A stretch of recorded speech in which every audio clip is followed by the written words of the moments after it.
Have you ever really taken a step back and got deep in thought and realized just how incredible it is that we as humans are able to speak to each other, language, and how mind-blowing that concept is? Communication is a blessing. But today I almost feel like it's a curse. I just read legitimately the worst thing ever, and it makes me regret that our ancestors at one point when they were still cavemen started grunting at each other to communicate, and then it eventually led to this existing. Oh my god, I saw this today, and it made me ill. And I thought, if I had to bear this burden knowing that this exists, you're gonna have to share in the load with me, so let's go on a little adventure here. It's from Tinder. Let me introduce you to the boy wonder Chris here. So, these two individuals matched, and Chris was making the first move here, shooting his shot. I better be your top priority, with a little winky face emoji. I don't know if that's the strongest opener. I haven't been on dating apps in many moons now, but that seems a bit weak, but hey, his heart's in the game. She responds to that in a pretty playful way, I think is what she was going for. So she says, "Let me know if you want to go out tomorrow so I can cancel my daughter's parent-teacher conference." To which our Casanova here says, "Such a good girl you are. I'm free tomorrow." It's already getting so yucky. Such a good girl you are. He's speaking to her like it's a dog or something, like he's about to offer her a treat. And then she says, "I'm not," with a laughing crying emoji, to which he wants some clarity. You're not a good girl, or you're not free. And she clears up the confusion. She says, "Not free. I have to go to a parent-teacher conference." Already, this whole exchange is going cattywampus. The wheels are falling off pretty quickly. And somehow it just continues to go further downhill. A goddamn avalanche of cringe. So he goes, "Damn, I actually thought you'd be fucking bad AF and cancel. Ha ha." And she says, "I'm alarmed that you would want to go out with someone who would do that." And he goes, "Ha ha. I mean, in the back of my head, I was hoping it was a joke, that you didn't actually have one." To which she says, "Unfortunately, I do." And then he goes, "All good, you're doing well, giving me attention right now." And then she says, "I can meet up for a drink if you want since you live close. I have my kids this week, but they're older, so it's not like I can't go out. I have them every other week. Where do you live?" His response here is really confusing. What does that mean? All good, you're doing well, giving me attention right now. What's happening? Is she like scratching under his chin? Like, I don't get it. What is he referring to? They're just talking on Tinder, and why is she... It is... So you're going to start to notice that as this exchange continues to unfold here, it feels as though they're having two different conversations. Like, it's super all over the place. Like, the dots don't connect at all. Like, they're in two different dialogue trees, and it's not matching up. Now, our boy Chris, the protagonist, is a lot of things, but a coward he is not. He tries to employ the most delusional strategy you could ever envision. This is not something you'd ever find in John Madden's playbook, I'll say it like that. So, after he asks which part of downtown she's in, she replies, not saying. He then tries to, like, assure her that he's not gonna, like, go out of his way to find her. He's not, like, a stalker. He's not weird or creepy. He says, "I'm not gonna go find you, lol." And then he says, "I just got done with the gym, now doing post-workout naked stretching." Chris, are you okay?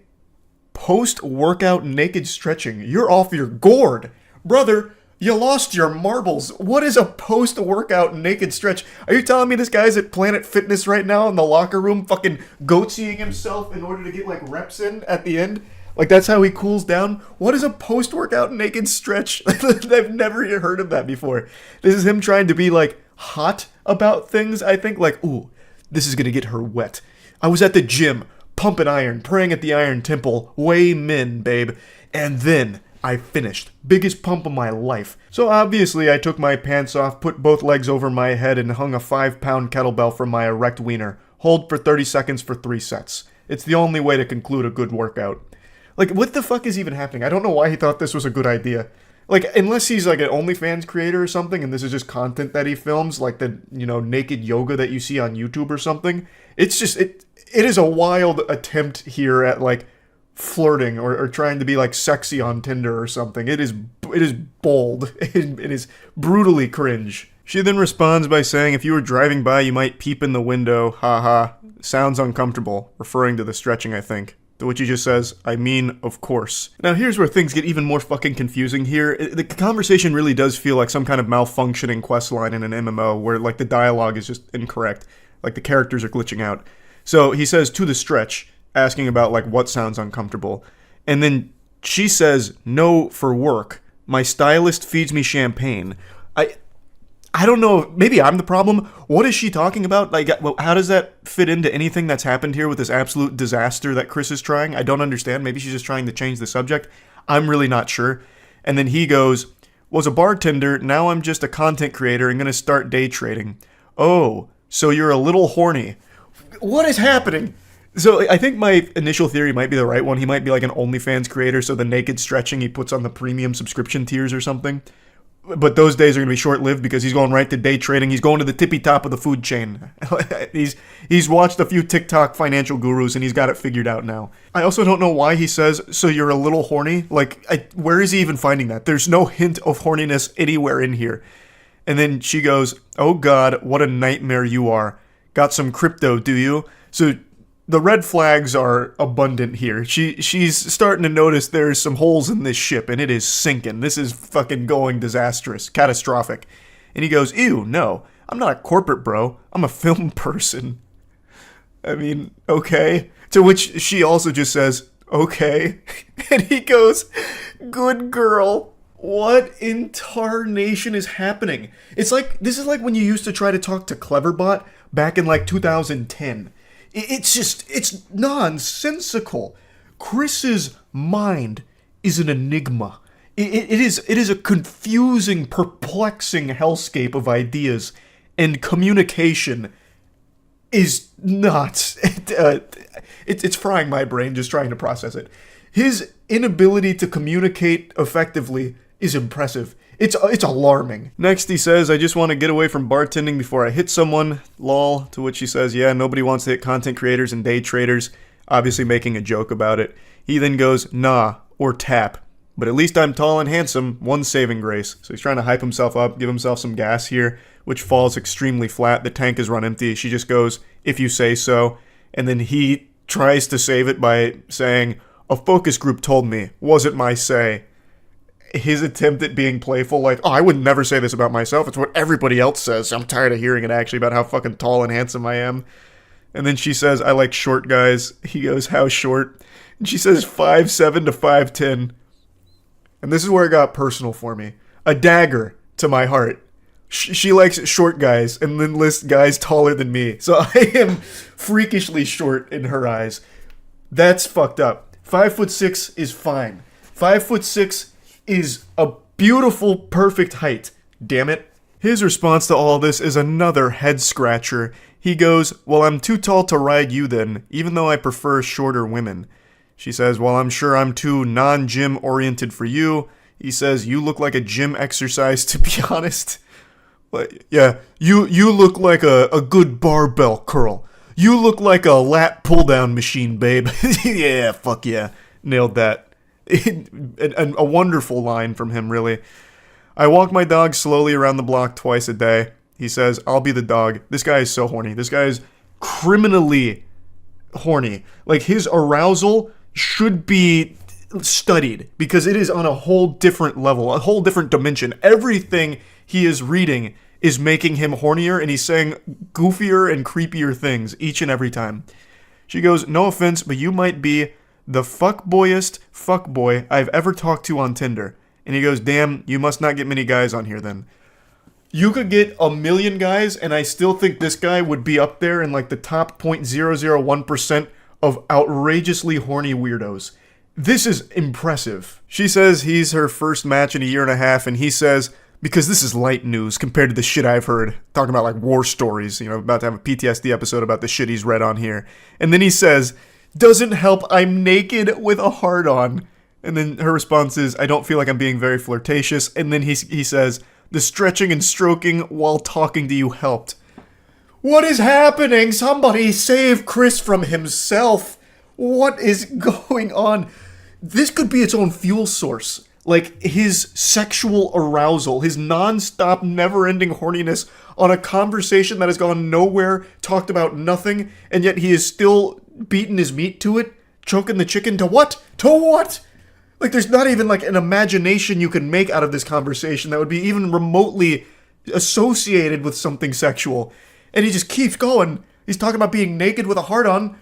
What happened to your naked stretches? What are your stretches? What are those naked post-workout stretches? Does he put a butt plug in and wiggle it around or something to stretch out his ass, and that's why he's so horny now? Is hitting his G-spot? Like, what is going on? All she says to that is, okay. And then he goes, do you mind?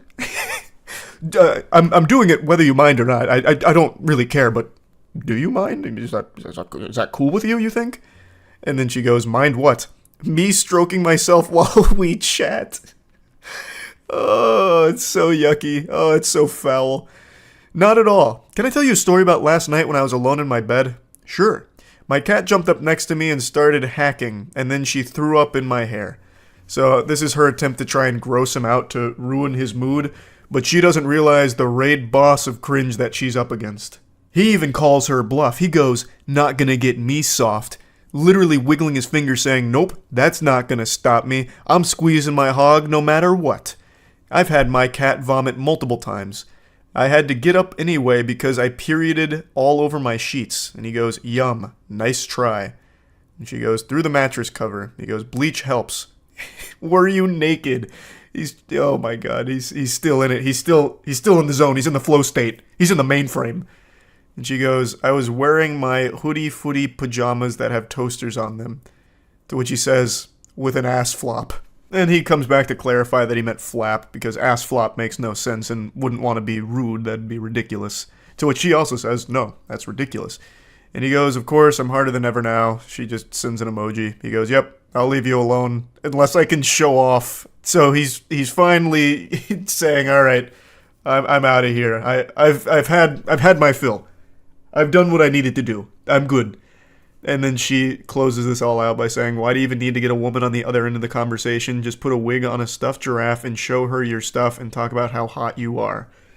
So this whole conversation is one for the books. This is something special. This is so fucking weird. On every possible level. A part of me thought that it was him just trying to be weird on purpose, just to, like, I don't know, gross out a stranger on Tinder or something. But the more I read about it, and read it itself, the sacred text here, the more I'm convinced that this guy is just an actual fucking freak. Like, just an actual lunatic. So yeah, I just had to share this. That's about it. So yeah. Whoa there, partner. Hold your horses. I bet you thought I had finally kicked my addiction to reading uncomfortable, cringy, weird text messages from the dating world. Well, do I have news for you, pal. I've only just begun on my bender here. I can quit anytime I want, it's not that big of a deal. I don't need electroshock therapy or any kind of mumbo-jumbo psychiatry to break me out of this rabbit hole. I don't have a problem. The only problem I have is that there isn't more of these for me to read, damn it. So anyway, let's begin. This morning, I hopped on and read 2 different stories here from relationships that fell apart in the most tragic and confusing of ways. So let's just dive right in. So we're reading from the perspective of the girlfriend in this relationship, and she's communicating with her boyfriend. They were coming up on their 3-year anniversary, but after this exchange, it all went right down the shitter. So it begins. Well, we're fucked. Pork chops went bad. My mom was getting ready to fry them and there was mold. To which the boyfriend just hits her with an okay. So she apologizes saying, I'm sorry, she's just gonna send me to get chicken alone because I already made mac. She's referring to mac and cheese, for those of you that don't understand the nomenclature there. Now, I think it's very important, as we go through this first story, that you know the ages of those involved.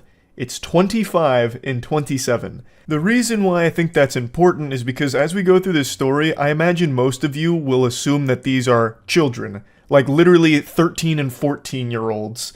But that's just not the reality of it. This guy is about to throw away a 3-year relationship and have a biblical meltdown over not getting some fucking pork chops. He continues giving her the ice treatment here, so he just goes, okay, no good. Actually speaking like a Neanderthal. She says, the pork chops were bad, we didn't know, I'm sorry, I tried to make you food. He just once again says, okay. She says, sorry again, he just says, cool. So this guy, he's going catatonic right now. We're losing him. He's flatlining. He's starving to death because the pork chops went bad. What is he gonna eat now? He's only a fucking 20-something-year-old man. He can't fend for himself without these pork chops. He's gonna die. She continues by saying, I really tried. Once again, just hits her with that okay. This is actually just like out of One Punch Man, that famous panel where Boros is powering up and One Punch Man just goes, okay. That is his whole personality. So he just goes, okay. And he says, you left? Yeah, she sent me to get chicken. He says, okay again, to which she just says, well, okay. She continues to profusely apologize for this whole situation here, as if she did something wrong, even though she didn't. The pork chops just went bad. I don't know what he expects from her, to like sorcery away all of the mold or whatever on them, or somehow conjure up brand new pork chops from her ass, which is something she also mentioned in the comments, like, I don't know what he wanted from me. Like, she even went to get other food that he could consume. Chicken, mac and cheese, there were other options besides the pork chops, but his mind is set on one thing. Pork chops. He only has room in his noodle for one thought, and right now that thought is pork chops. So now that he realizes he's not getting them, he's about to go berserk over this whole situation here. Cool, you got to eat. I didn't for waiting on you. Good night. Okay, good night. I love you too. No, bro. Good night. I could have ate, but I waited on you, of course. You could have just eaten regardless. So the poster here, she went into detail about all of the context around this. So apparently he had said he was going to go get food, and she mentioned that she was making pork chops with her mom later. So he said, oh, okay, well then I'll just eat the pork chops with you and your mom and I won't get food. To which she replied saying, no, you can still get food and you're also welcome to have these pork chops. But being the noble chivalrous man that he is, he put down the food that he was going to purchase, and instead was going to eat these pork chops, which didn't end up happening. And when he didn't get served his pork chops on a golden platter, he just refused to eat, crossed his arms, kicking his legs in his high chair. Well, then I'm just going to starve. So even though she had other food he could eat, the chicken, the mac and cheese, he just didn't. And then also didn't feed himself at any point throughout the rest of the night, I guess because he was still so fuming with steam coming out of his ears. And also, according to her in the comments, the reason he didn't eat the chicken and mac and cheese is because he only likes his chicken prepared in the most simple way ever. So he didn't like the way the chicken was prepared, and he also doesn't like mac and cheese, which is already giving me red flags. I don't know anyone that doesn't like mac and cheese in some capacity. That's making him seem already off his gourd, just from that simple fact alone. But yeah, he refuses to eat for the rest of the night, all because he couldn't have those pork chops. She says, I tried to cook, I didn't know they were bad, I couldn't have known until they defrosted. I don't care, bro, I shouldn't have waited. They made food, but I had to wait on you. Some bullshit. Good night. Oh my god, this insufferable, whiny asshole. Those pork chops must have been, like, heavenly, divine, like, to just give up food for the rest of the night and then ruin a 3-year relationship. Those pork chops gotta taste immaculate. Like, not only do they have to taste amazing, they have to come with legitimately life-changing benefits in order to have this kind of fucking tantrum over them. Like, taking a bite of those pork chops instantly chisels out your jawline a little bit further or something. I just don't know what kind of pork chops would be worth all of this anger. She apologizes again, saying, well, I'm sorry, good night, I love you too.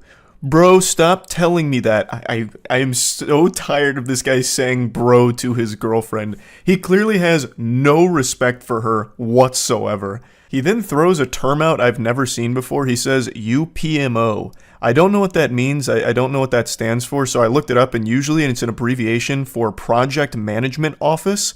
But that doesn't really fit in the context of this conversation. I imagine it has to be an insult. I don't think he just came out of nowhere saying, you Project Management Office. So it must stand for something else, but I still can't piece it together. Maybe you pussy monster outcast? I couldn't tell you. Never mind, now I can tell you. I just took an additional 10 minutes looking through Twitter to see anyone else who has ever used that abbreviation, and apparently it means you piss me off. Wow. Fucking oof. That is so cringe, Jesus Christ. But anyway, she says, I mean, I do, but okay, referring to loving him. And then he just says, I don't want to talk to you. And then she just says, okay, good night, I love you. He then comes back around as all of these unhinged weirdos do, where they're like, don't talk to me, I don't want to talk to you, good night. And then he just keeps fucking going and going and going and spewing. So he comes back and says, at all. Not tomorrow either. I don't care. This is bullshit. Good night. You're fucking selfish. Fuck you for real. I really don't want to talk to you or see you. Honestly, I'll remember this. Good night. I mean, he's speaking like it's the Walking Dead Telltale game. Goofball will remember this. I mean, obviously he's going to remember this. You just had a fucking meltdown over pork chops. Everyone's going to remember this. So then she's confused, like, what did I do? You said you don't want to talk to me, so I'm leaving you alone. He then says, fuck you, please leave me alone. Get the fuck out. And then she just says, you're the one texting me just to say leave you alone. And then he again comes in, I don't want to talk or see you at all. And then she just, again, I didn't even respond to you. Okay, good night, I love you too. Just trying to get out of this conversation because he just keeps coming back to just say, leave me alone. Stop talking to me. Why aren't you talking to me? Hey, stop talking to me. I'm texting you one more time just to let you know. Don't talk to me. I don't want to talk to you. It's craziness. It's craziness. So this is the end of the text message screenshots, but the story continues. Right after this, the following morning, he continued this behavior, this attitude, and ended up dumping her because of this whole pork chop fiasco, which is a huge blessing in disguise for her because this is not a good partner. This is a crazy person. To have this level of blow up over not getting pork chops, wow, that is some concerning delusion. So she does expand on it a little bit. He continued to insult her the following day before dumping her. So just really just a piece of shit all around. And I just had to talk about this one because I don't think I've ever seen a relationship, at least of this long, 3 years. They apparently were saving up for a house, end over something so trivial. I haven't seen a relationship crumble over something so meaningless like this. This is a wild case here.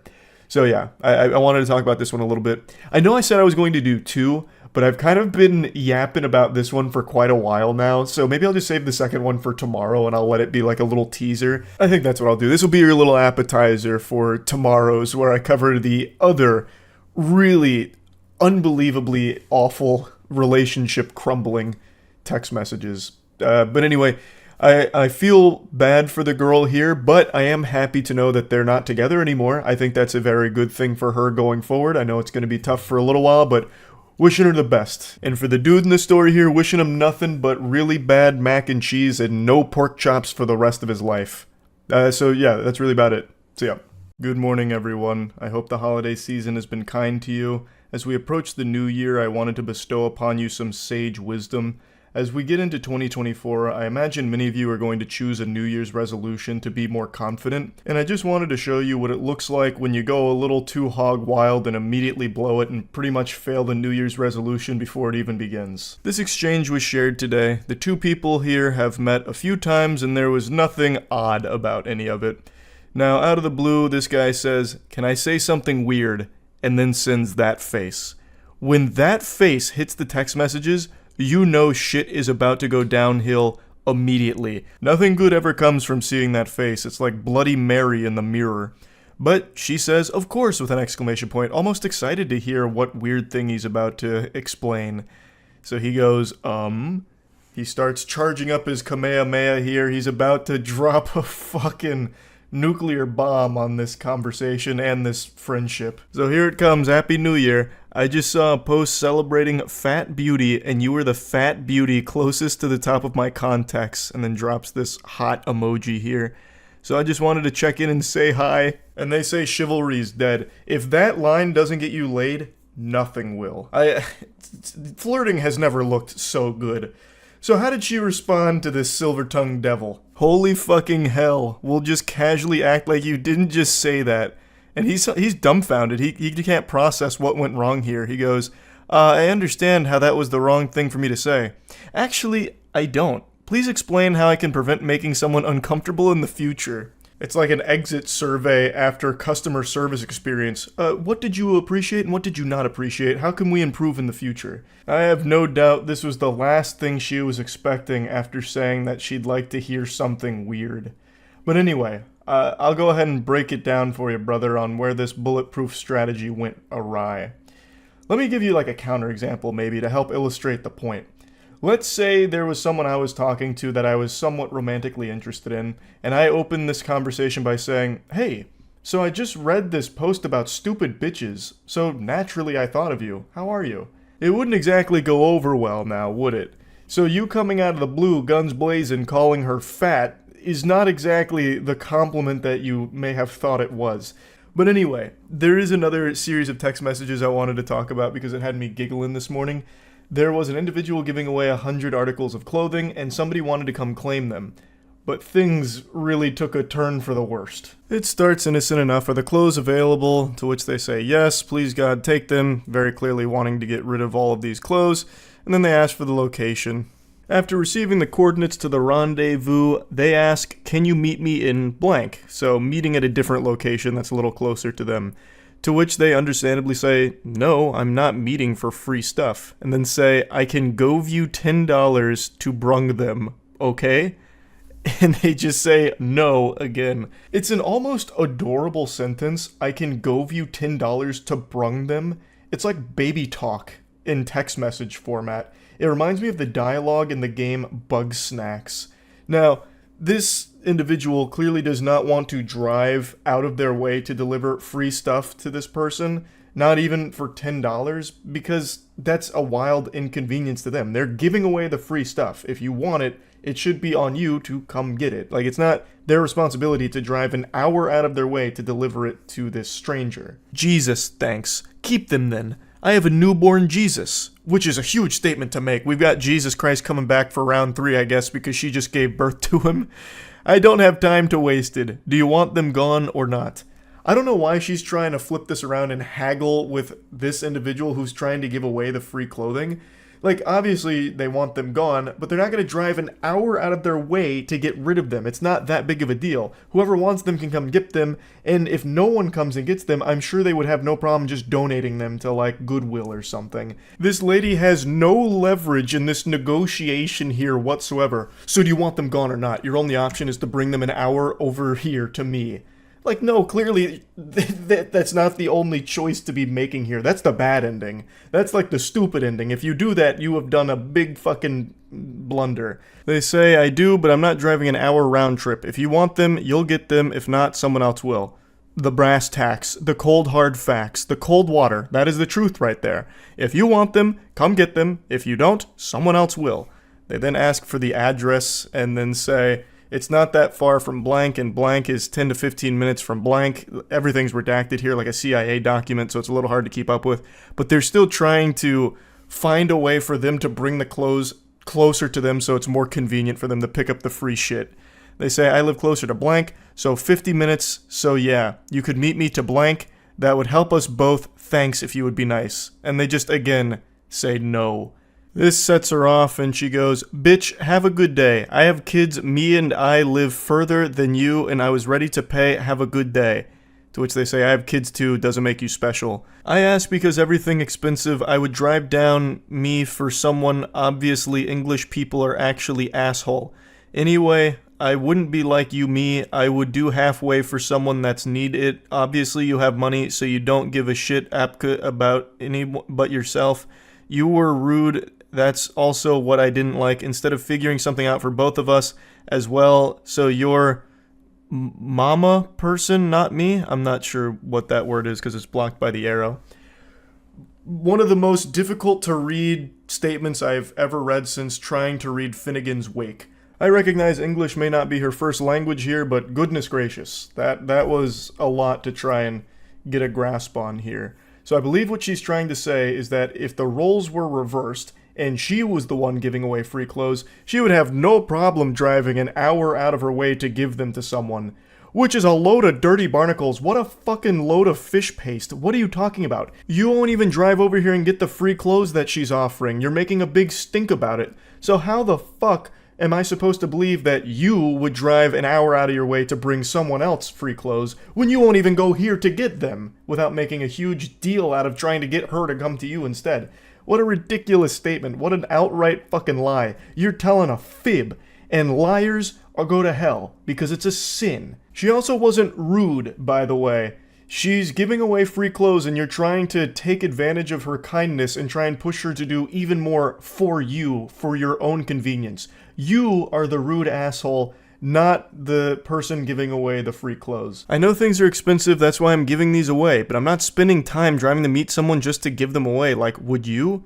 I would have paid with the only little money I have, so thanks. Yes, I would. Thanks. Go to church. What are you talking about? She's not asking for money and she doesn't need you to gove her $10 to brung them. Like that, just go get the clothes. She is already giving these things away for free. Just go get them instead of trying to shame her for not driving an hour out of her way for a fucking stranger who's too lazy to go do it herself. Like, that is entirely a you problem, not her. And I don't know why you're trying to tell her to go to church. Why don't you go to church, plant your ass in one of the pews and pray for forgiveness for one of the 7 deadly sins of sloth, because you're so fucking lazy that you won't go do the bare minimum and instead start being an asshole to this person who's just giving away free clothes. The conversation concludes with, I definitely do not have money, what an assumption, go to hell. And she goes, great, exactly, shouldn't say that word. What are you talking about? You literally called her a bitch like 3 messages ago. What, saying bitch is okay, but not hell? HE double hockey sticks is too far? What is going on? How can you be such a miserable piece of shit? Like, this person is already giving away free clothes. And instead of going to get them and saying thank you, you try and shame them into driving an hour out of their way for your own convenience. How can you be so selfish? The entitlement here is absolutely incomprehensible. I just had to talk about it. This one had me giggling, but also fuming a little bit. Just trying to understand how people like this exist. This is free items that you are making a huge problem out of because they won't drive an hour out of their way for you for it. It's so crazy to me. But anyway, yeah, I just want to talk about these a little bit. That's it. See ya. These are without a doubt the craziest text messages I've ever covered, and I know that might be hard for some of you to believe considering all of the wackos we've gone over, but trust me, this takes the cake of lunacy. They are so outrageous that I at one point threw my hands in the air and said, enough is enough, fiddlesticks, this is fake. It has to be fake. It's too ridiculous. So I did a little bit of digging and it seemed other people also thought that they might be fake. So after going through the evidence they compiled, it turns out that this is most likely real. The person that these posts seem to originate from actually did show up apparently in some court documents confirming a divorce. So from what I can tell here, it does seem like these are real, and the story here is legitimate, which is so fucking sad. And the man in these messages needs to be confined to Arkham Asylum ASAP. Dude needs his own personal padded cell, and you're about to see why. All of this hoopla starts because a mother breastfed her child. The husband says, "You've been breastfeeding? You know how I fucking feel about that." She replies, "What time are you coming back?" He says, "I don't know if I am." She says, "Why, are you mad at me?" "Yes." "What did I do? It's just the breastfeeding?" "That. The feelings it gives me and how I finally understand that you truly don't respect me." And she says, "I do respect you. I just thought we could compromise about the breastfeeding. Talk about it. If you don't like seeing it, maybe I can just do it in a different room." Weirdo's mad because the mother of his child is breastfeeding that child. Is there a worse possible reason on this planet for anger? I can't think of a single reason any sane human being would be upset about something like that. Unless it's like some kind of crazy situation like, "Hey honey, I just got some phone calls from some concerned parents. Apparently you tried to breastfeed our son Geronimo at the football game. He's 15 years old. Maybe it's about time we wean him off of that. We're scaring the other parents here." But this, they're talking about a newborn baby. She's still in the hospital with the newborn. He continues, "Well, we didn't talk about it, you just did it. And it's not about seeing it, I know it's happening. I'm done." Done? Let me know when you're being discharged and I'll be there. Like, you're divorcing me? You go behind my back and do something I've stressed about not doing. That's no different than lying and shows how little you respect me. I wasn't meaning to disrespect you, I just wanted to give Wilder breast milk since he was born early, and I know it's the best thing for him with the antibodies and other stuff he'll get from it. The only thing wilder than that name is the husband's brain-rotted brain. Absolute delusion here to be making a huge stink about her breastfeeding a newborn. So, the name Wilder, and you're about to see they actually have another child named Hunter, spelled with a Y. Those two names really set off my bullshit alarms. Like, it was really giving me the heebie-jeebies of, this is fucking fish paste. This is baloney. But again, from what I've seen with what people have found, because the original poster and everything, people did a lot of super sleuthing. From what's been put out there, it does seem like it's legitimate. He continues his rampage saying he's not a preemie, he was born at full term, it's still unneeded, he's still bigger than I was when I was born, and you could have always asked the nurses for a pump. It's a proven scientific fact that breast milk is no better than modern formula. He's wrong about that, by the way. Modern formula is fine for women that don't want to breastfeed or can't. I decided to fact check that claim, do a little research on it. Turns out it's not a scientific fact. You know what is a scientific fact, though? That this man is clinically insane. So keep in mind, I am not a breast milk scientist. I'm not a connoisseur of boob juice. I'm not the lactation lord. But from the bits and pieces I read about breast milk versus formula, it seems that breast milk is still the most recommended way of getting nutrients to your baby, if possible. She says, I know, but the benefits of the breast milk still outweigh the formula. Latching helps drop the milk better than the pumps. He says, yeah, the benefits to where I'll never be able to look at you the same way again. She's confused, as everyone listening and reading this is right now, scratching their head, wondering what the fuck is wrong with this weirdo. She says, what do you mean? You think I'm a bad mom for breastfeeding? And he says, I think you're a bad wife. I think you don't respect me. I think you took a joy away from me. I think a lot of things. Took a joy from you? I don't understand what you mean. Formula can still be used. And this is where he drops the bombshell. He reveals where all of this anger and hostility comes from. I enjoy your boobs. Now they've been in another man's mouth. I now no longer enjoy your boobs. He goes Neanderthal mode. Boob sucked by baby. Boob no good to me now. No want tit no more. His own child he views as competition because his newborn son suckled his mother's bosom for milk. The most natural thing throughout human history. And somehow this psychopath thinks that his newborn has now tainted his wife's boobs and he can no longer enjoy them, saying that they were in another man's mouth. Wait until he finds out where that baby came from, because that baby came out of his wife's vagina. Well, actually, I guess that's not true. I bet there is a non-zero chance that this unhinged maniac forced his wife to get a C-section, so that way her vagina wasn't ruined by another man. I bet there's actually a really high likelihood that that's exactly what happened.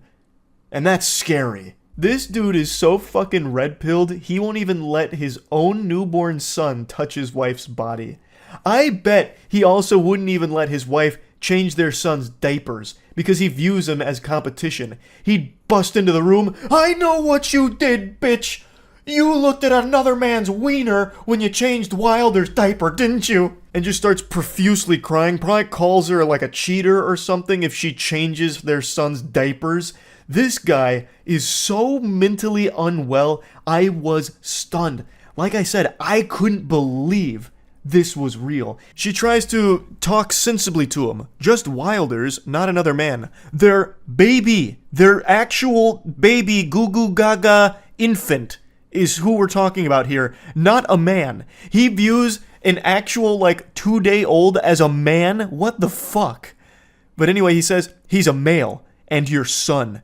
That makes it incestuous in my eyes. And she says, it's not like that at all. And then he goes, I'm not saying anything I haven't told you before. So this man was probably riddled with red flags for a long time in this relationship, and now he is just breaking, just melting down. That's definitely one of the most unhinged things I've probably ever seen anyone try and say. That breastfeeding your own child is incestuous. There are so many things wrong with that. I don't even know where to begin. It is so shockingly stupid. This guy needs to be put away. He needs to be institutionalized.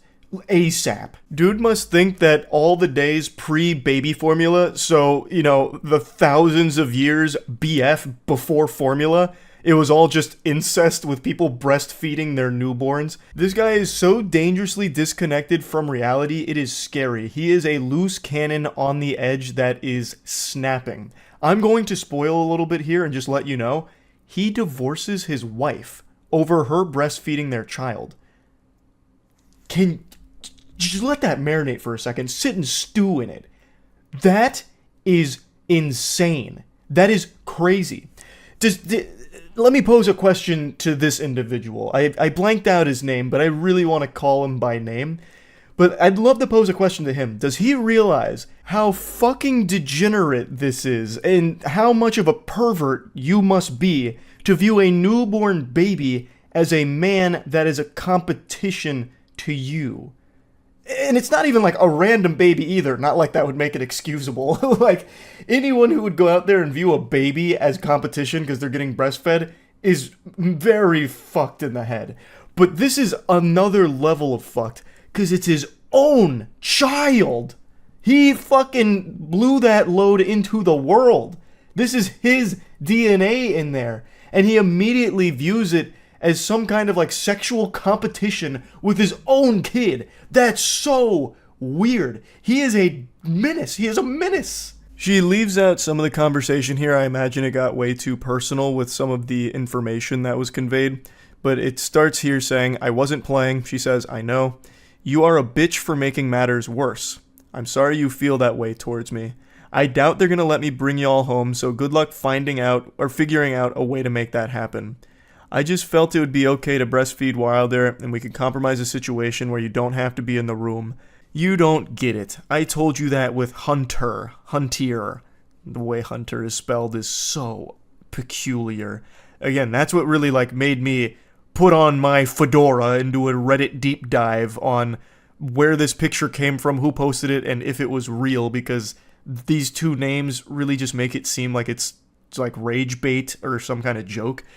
But again, like there is quite a bit of evidence that points to it being legitimate.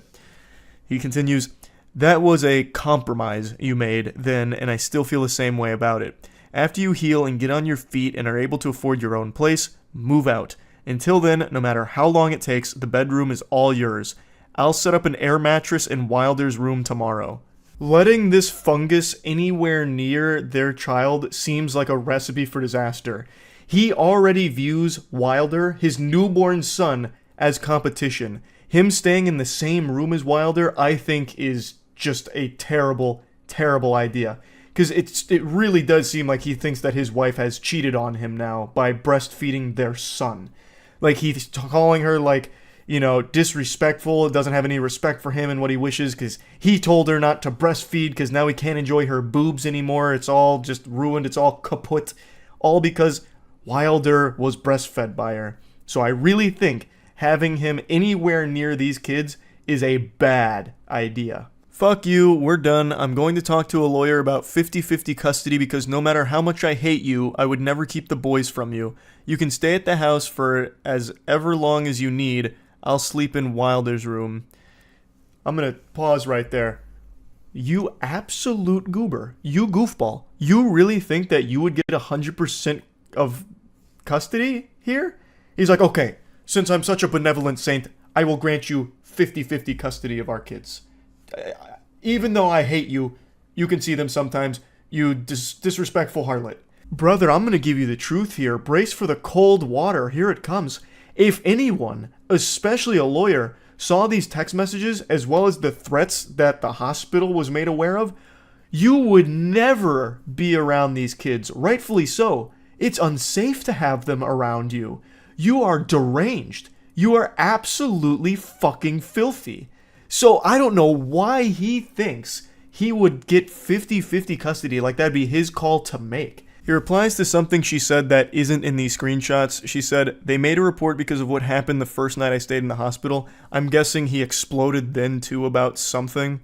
And he replies saying, not what they said. They didn't know anything about last week. They said because you told them this morning you didn't feel safe with me in the room and wanted me to leave. And she says, I just didn't want to fight over me breastfeeding. Fuck you. I told you when we fought over it with Hunter I would leave you if you did it. This has been like his worst nightmare, having a child that gets breastfed. This has to be, with no exaggeration, the most insecure man on the planet. Bar none. No one else would even come close. He is so insecure that he worries that his own flesh and blood is a threat to him because they get breastfed by his wife. Wow. So again, this is so over the top that I questioned its authenticity. And as sad as it is, it seems like it's real. And he, from what I can see, was the one to start pushing forward, like, the divorce.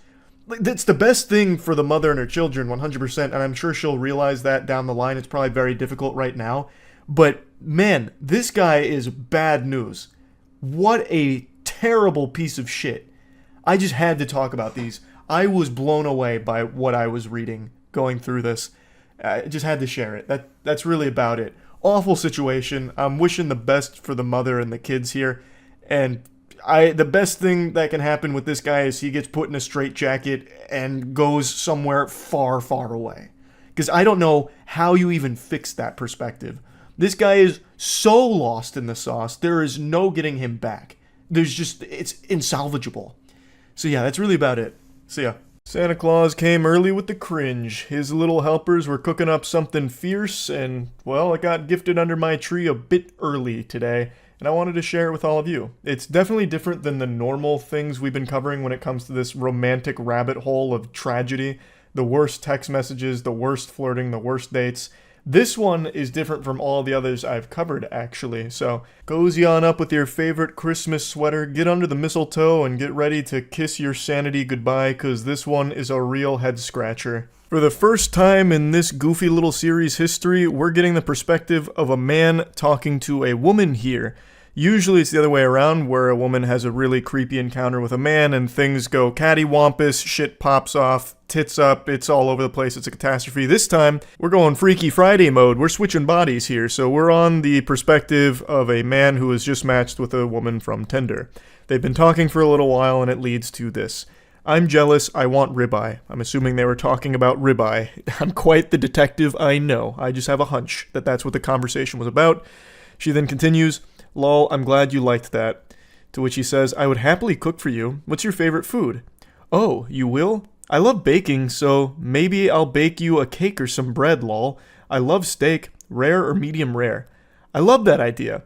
When can we make this happen? What a great start. I dare say these two are soulmates. This is wholesome, the exchange is going super well. Looks like they're about to set up a date to cook together or bake together.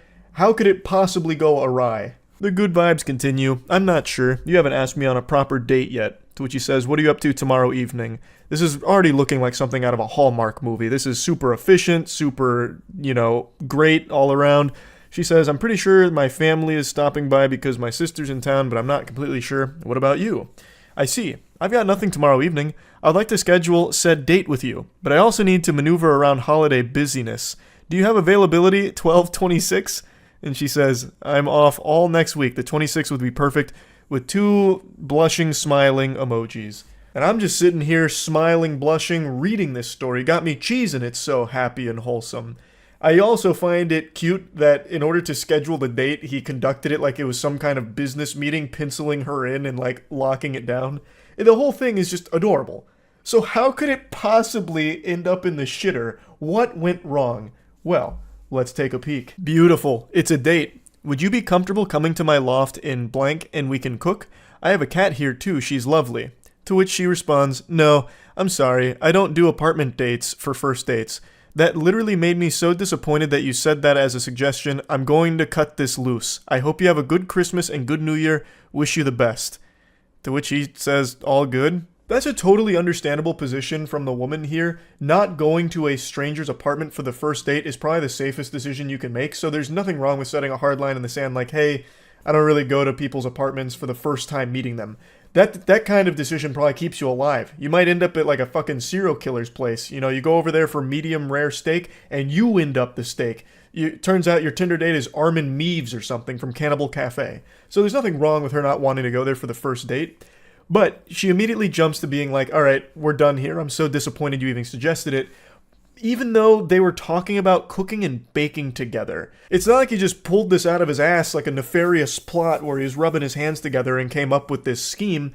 They were talking about cooking and baking together. How are you supposed to do that together outside of a household or an apartment or something? There's really no way to do that, so it should be pretty obvious why he suggested it. And he wasn't pressuring her into it. He even said, if you're comfortable, here's an option I think would be fun, since we've been talking about cooking and baking. He wasn't like poking her or trying to bribe her into coming over there and set a trap or anything. He was just putting the offer out there. So I feel like a less aggressive response from her would have been something more along the lines of, hey, politely, I'd like to decline that. Don't feel comfortable going to your place for our first time meeting.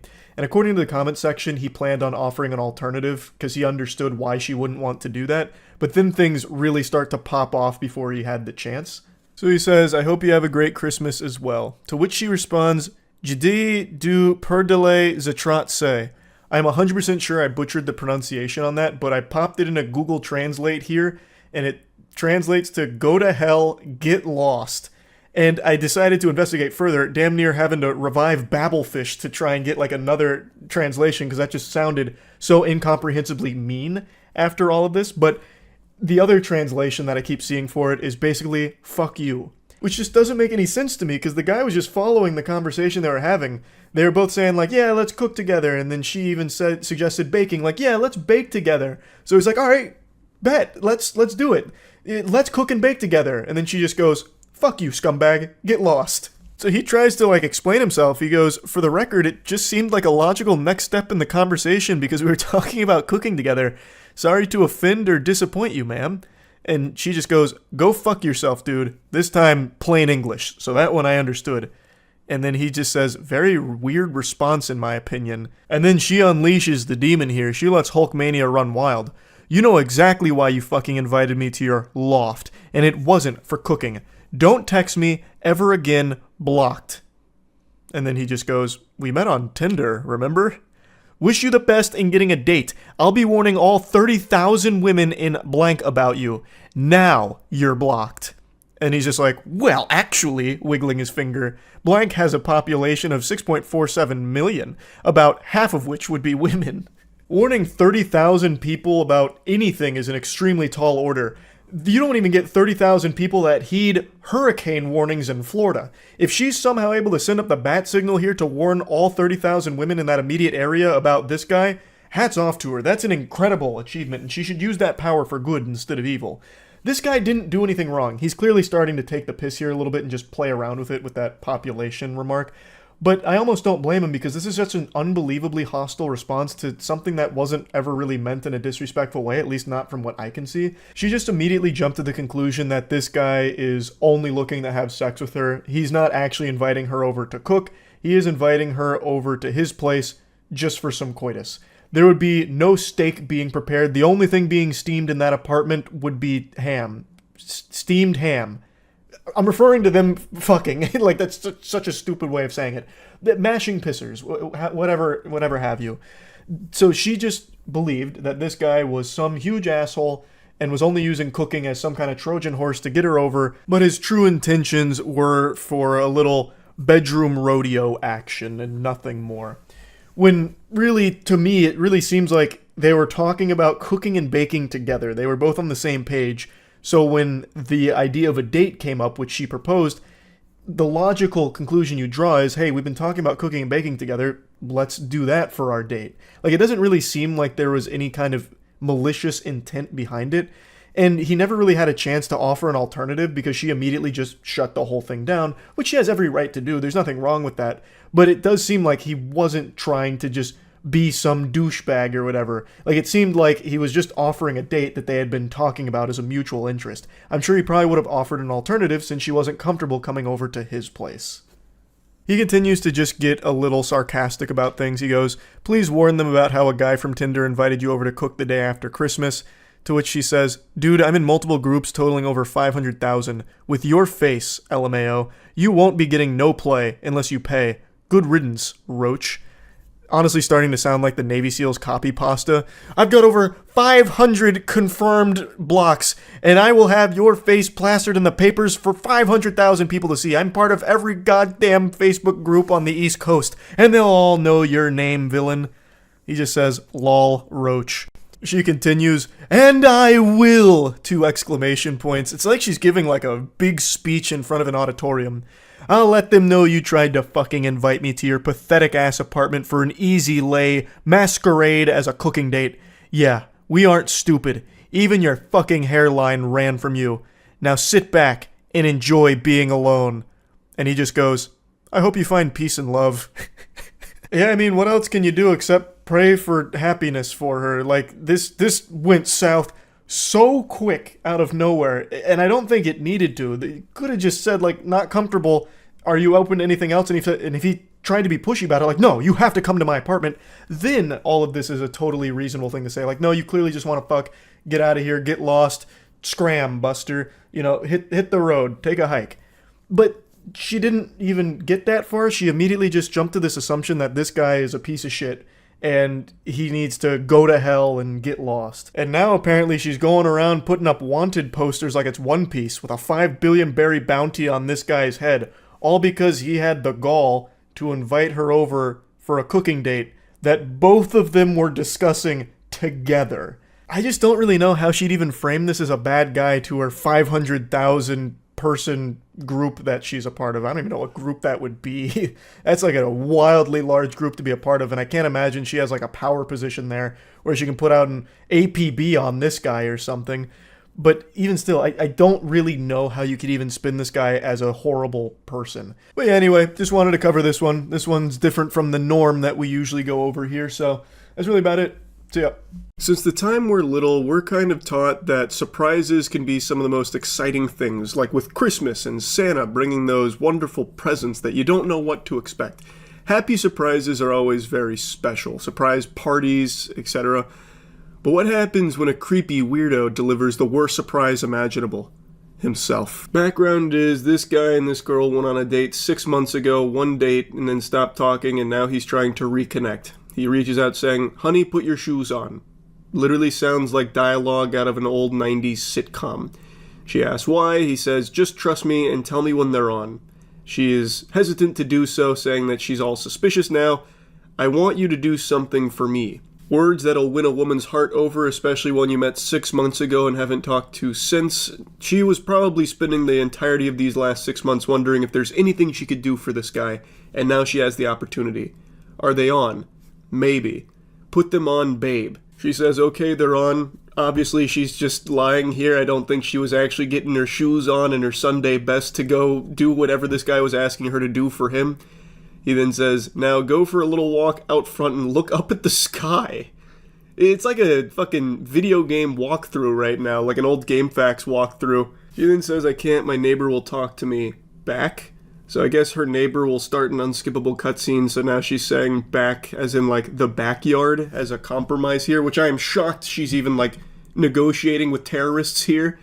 He then says, has to be front, you can't see at the back angle. Which makes it seem like it's going to be one of those like banners that fly overhead with a plane that says, will you marry me or something. So she's supposed to go out front and look at the sky and see that shit. How do you know where my house is facing? I dropped you off, remember? It's worth it, I promise. Man's just got great memory. He put that fucking UAV in the air and he's got her on lock all the time now. Do you remember where I live? I'm looking through the front window. Yeah, of course, all I had was kombucha that night. I think it's pretty obvious. He's here right now. The call came from inside the house. So this guy is clearly in the area here trying to get her to leave her domicile so she'd wander out into the tall grass and have the random encounter with this fucking creep. Now, I think this is a guy who's probably watched one too many rom-coms where you see the classic cliche of they go on one date and then many moons down the line the guy just shows up again, they fall madly in love and rekindle or whatever. In reality, that's not ever going to happen, really. They went on a date 6 months ago, and now this guy's trying to like go big here, hit the fucking grand salami by showing up or putting on this big song and dance, like being at her home. But it's already weird in the first place that he'd even remember exactly where she was and try and do something like this, showing up unannounced. They're strangers. Like, this should never be anyone's go-to play. He stays firm that she can't see the big surprise from inside. She's still surprised that he'd even remember her house. He asks again, are you outside? You'll know when you see it. She says, I can see the sunset. Please go outside, it's better than just the sunset. She says she can see the sunset through the blinds where the neighbors can't strike up a conversation, but then declines to go outside. His surprise being better than a sunset, that's gonna be a pretty high bar to clear. People love the sunset. There's a lot of hype around it. It's like one of the most cited things that people enjoy seeing on a daily basis. So to deliver a surprise to compete with that, you got your work cut out for you, buddy. You really do. She sent a picture of the sunset through the blinds saying, "Stunning." He said, "You have to trust me." And she says, "I won't." Very smart. She has absolutely no reason to trust this worm. They met one time 6 months ago, and to just follow along with these instructions here seems like a recipe for disaster. It's just downright dangerous.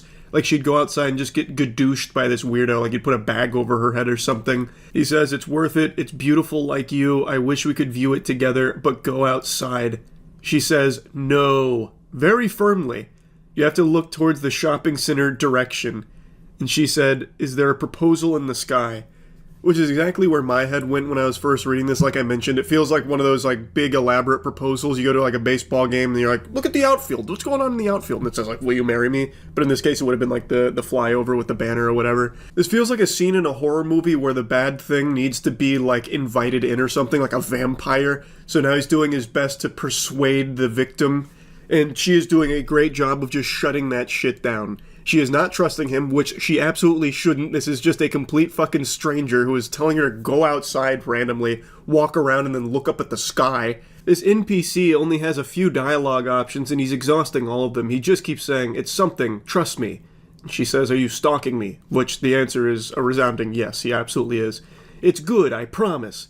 "Are you trying to kidnap me?" That's a good idea, actually, but not today. A little bit of Reddit humor there. Tip of the fedora, m'lady. A good one, sir. Excellent gambit, gentle sir. Saying that it's a good idea to kidnap her.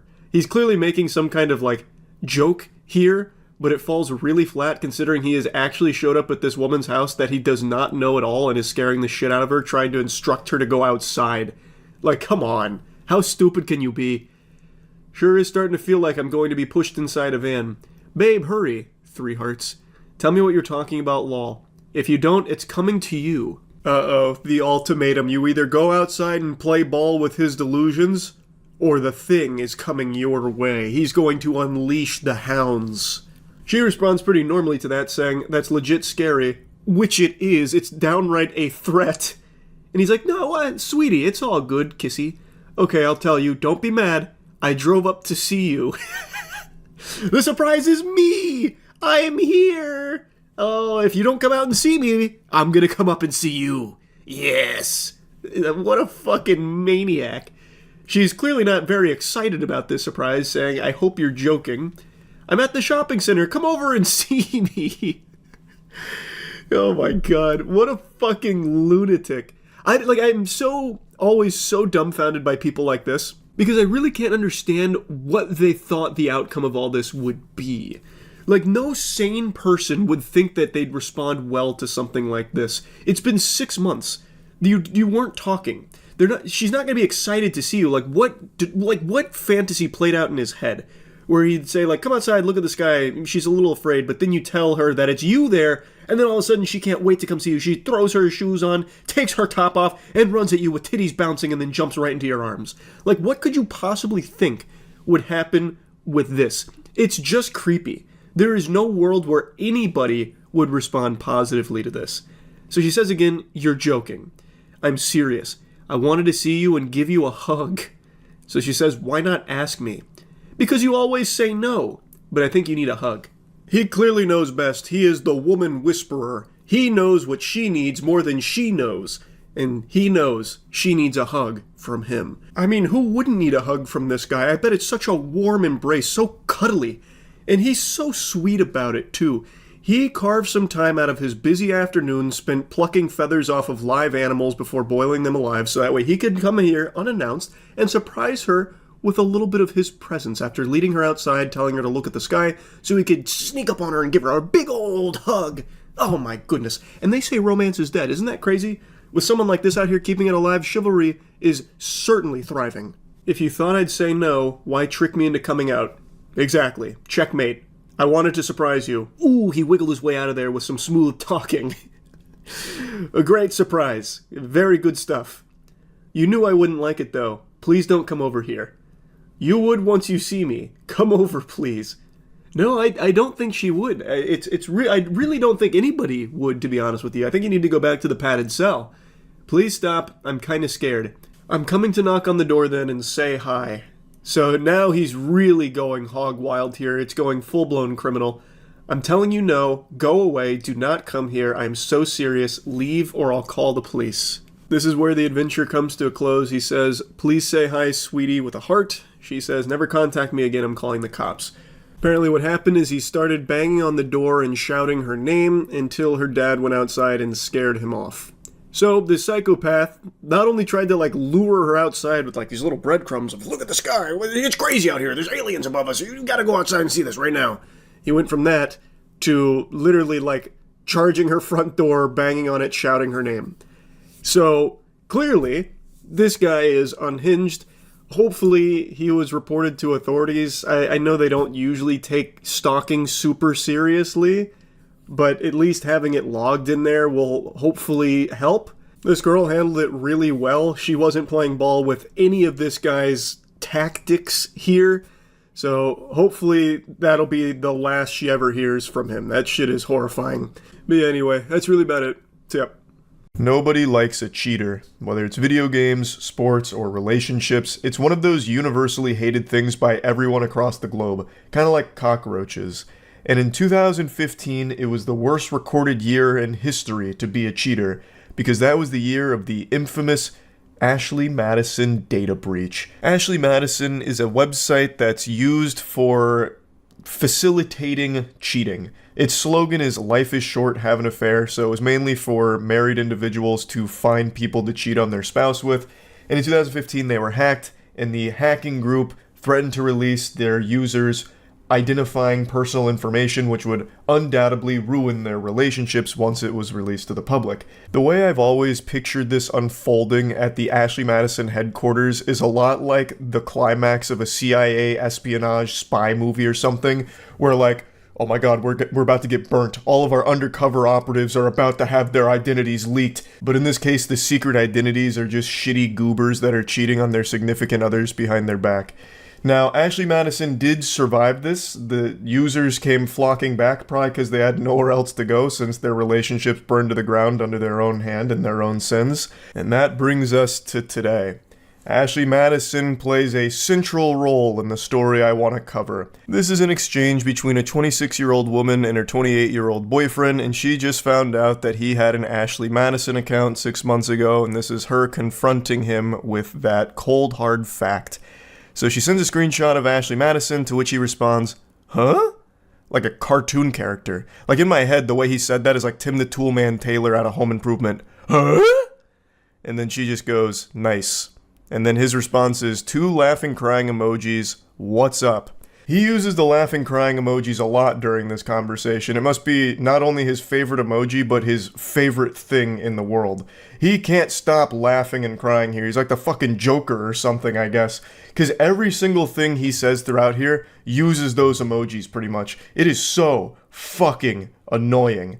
Just an absolute insufferable douchebag. So she says, you tell me, and he goes, tell you what? He's trying to play dumb like he has no idea what's going on. Ashley who?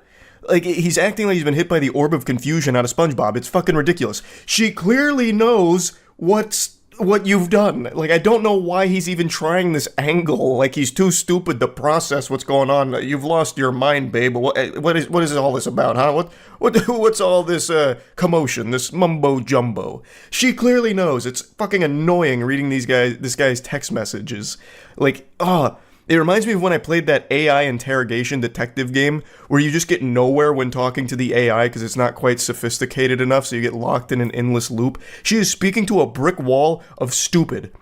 And then she just goes, or don't, I don't care, I'm done. And his response to it is just truly unhinged. So he goes LMAO, because he can't stop laughing about it. He is cracking up right now, slapping his knee. This is the best comedy he's ever seen in his life. What are you going on about? Period got you tripping? That is fucking wild.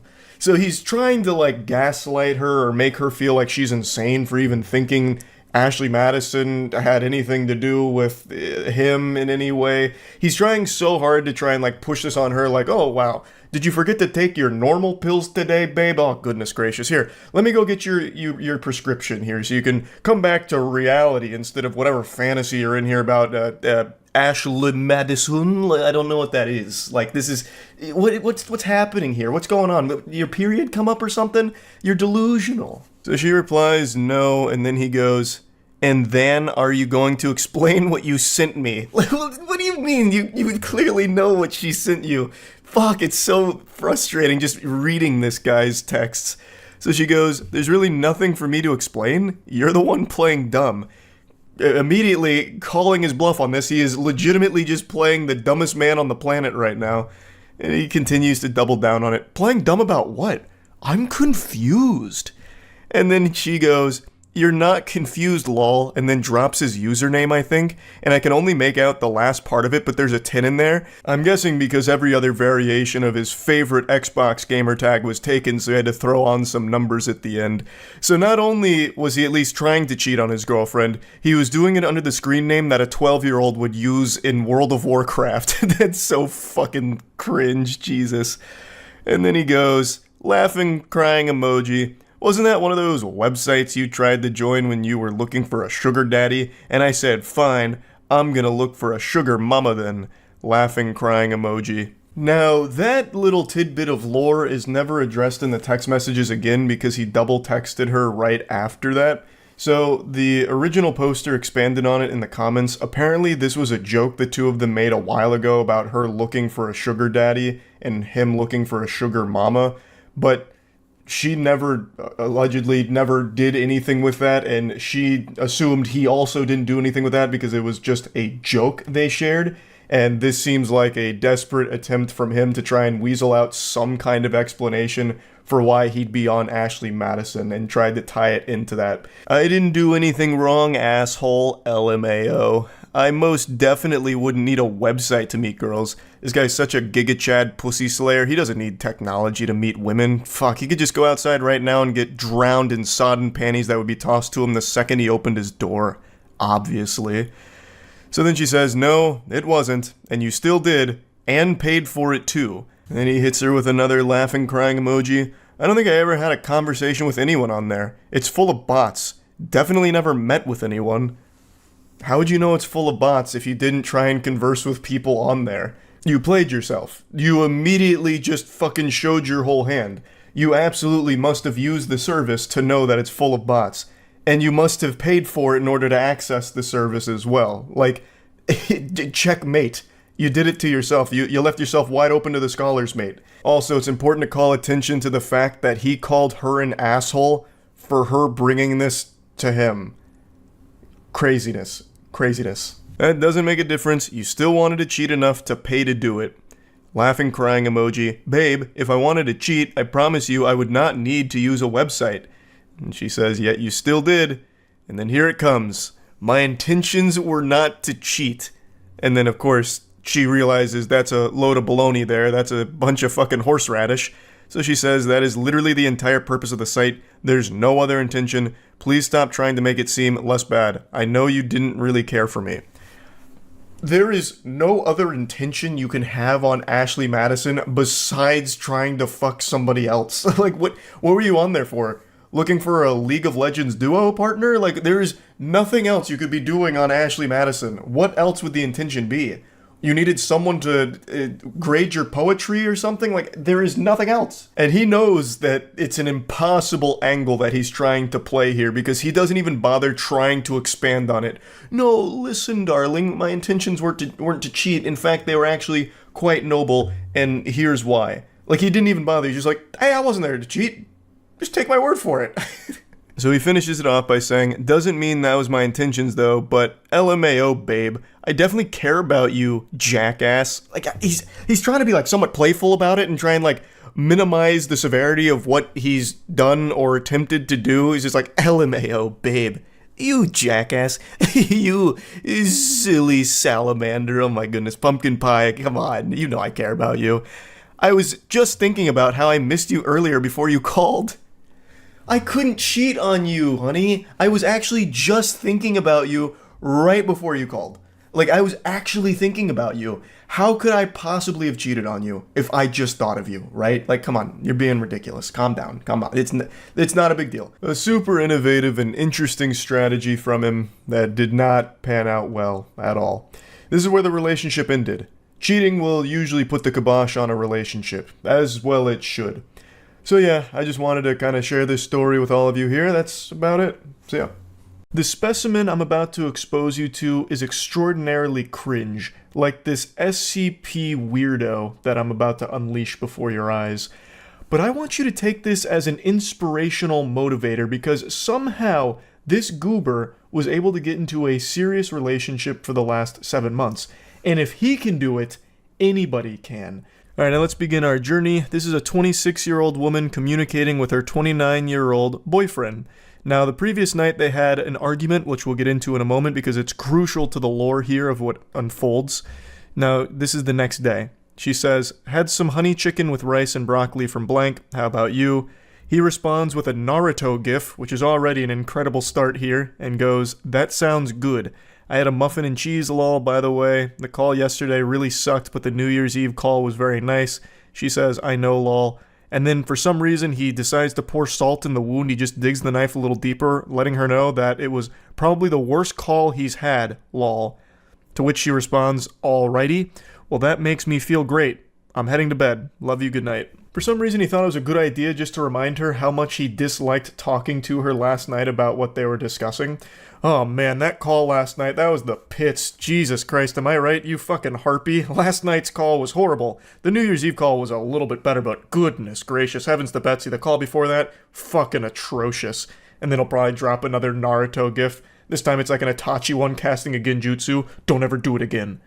But anyway, the argument they had on the call before these text messages was about her mentioning that she might want to try shrooms at some point.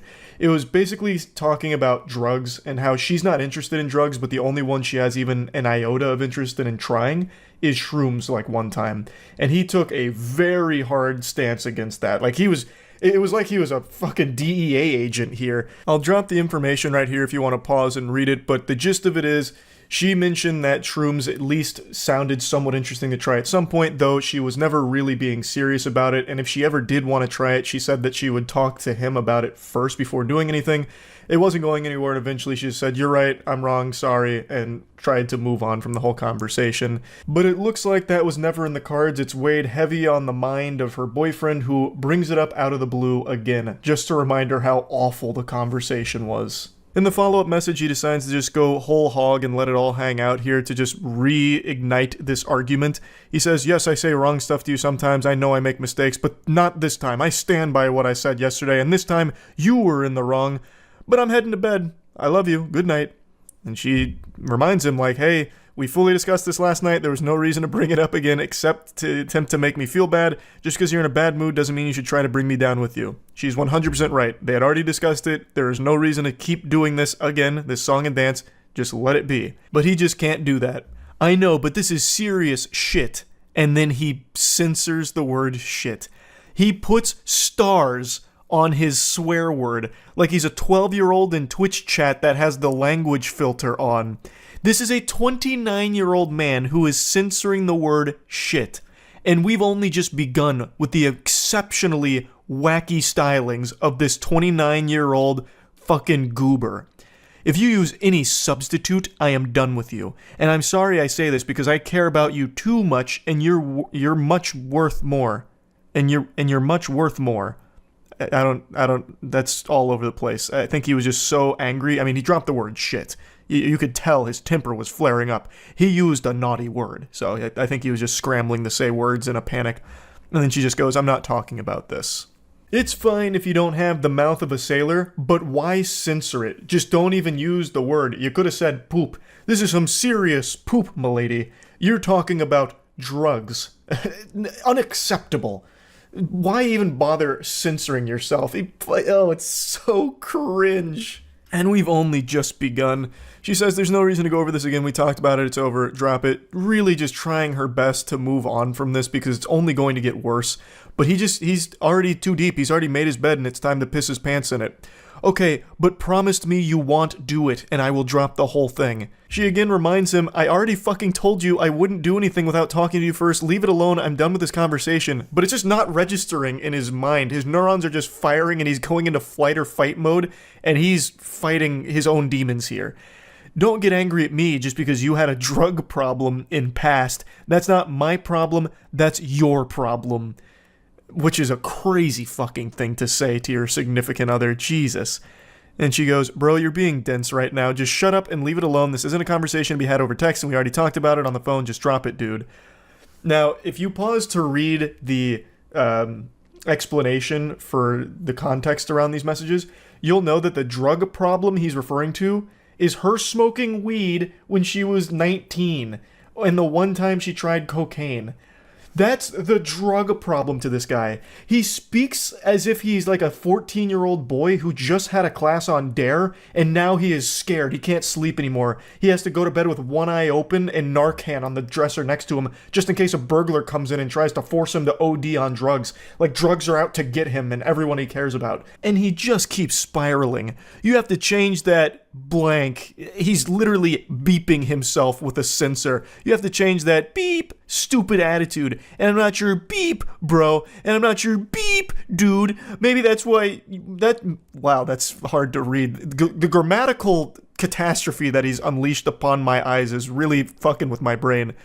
I'm not your beep, dude. Maybe that's what you'll call your beep friends. I don't give a beep. I'm not your beep friend. I'm not your beep ex's beep. Remember that. Like, what in the world is happening? This is the most childish text message I've ever seen in my life. It's like a kid melting down on League of Legends. This is a 29-year-old man.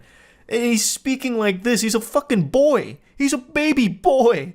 Why is he censoring his texts like this? Oh, it's so awful. It's so bad. I can't even parse what he's trying to say with his last statement there at the end.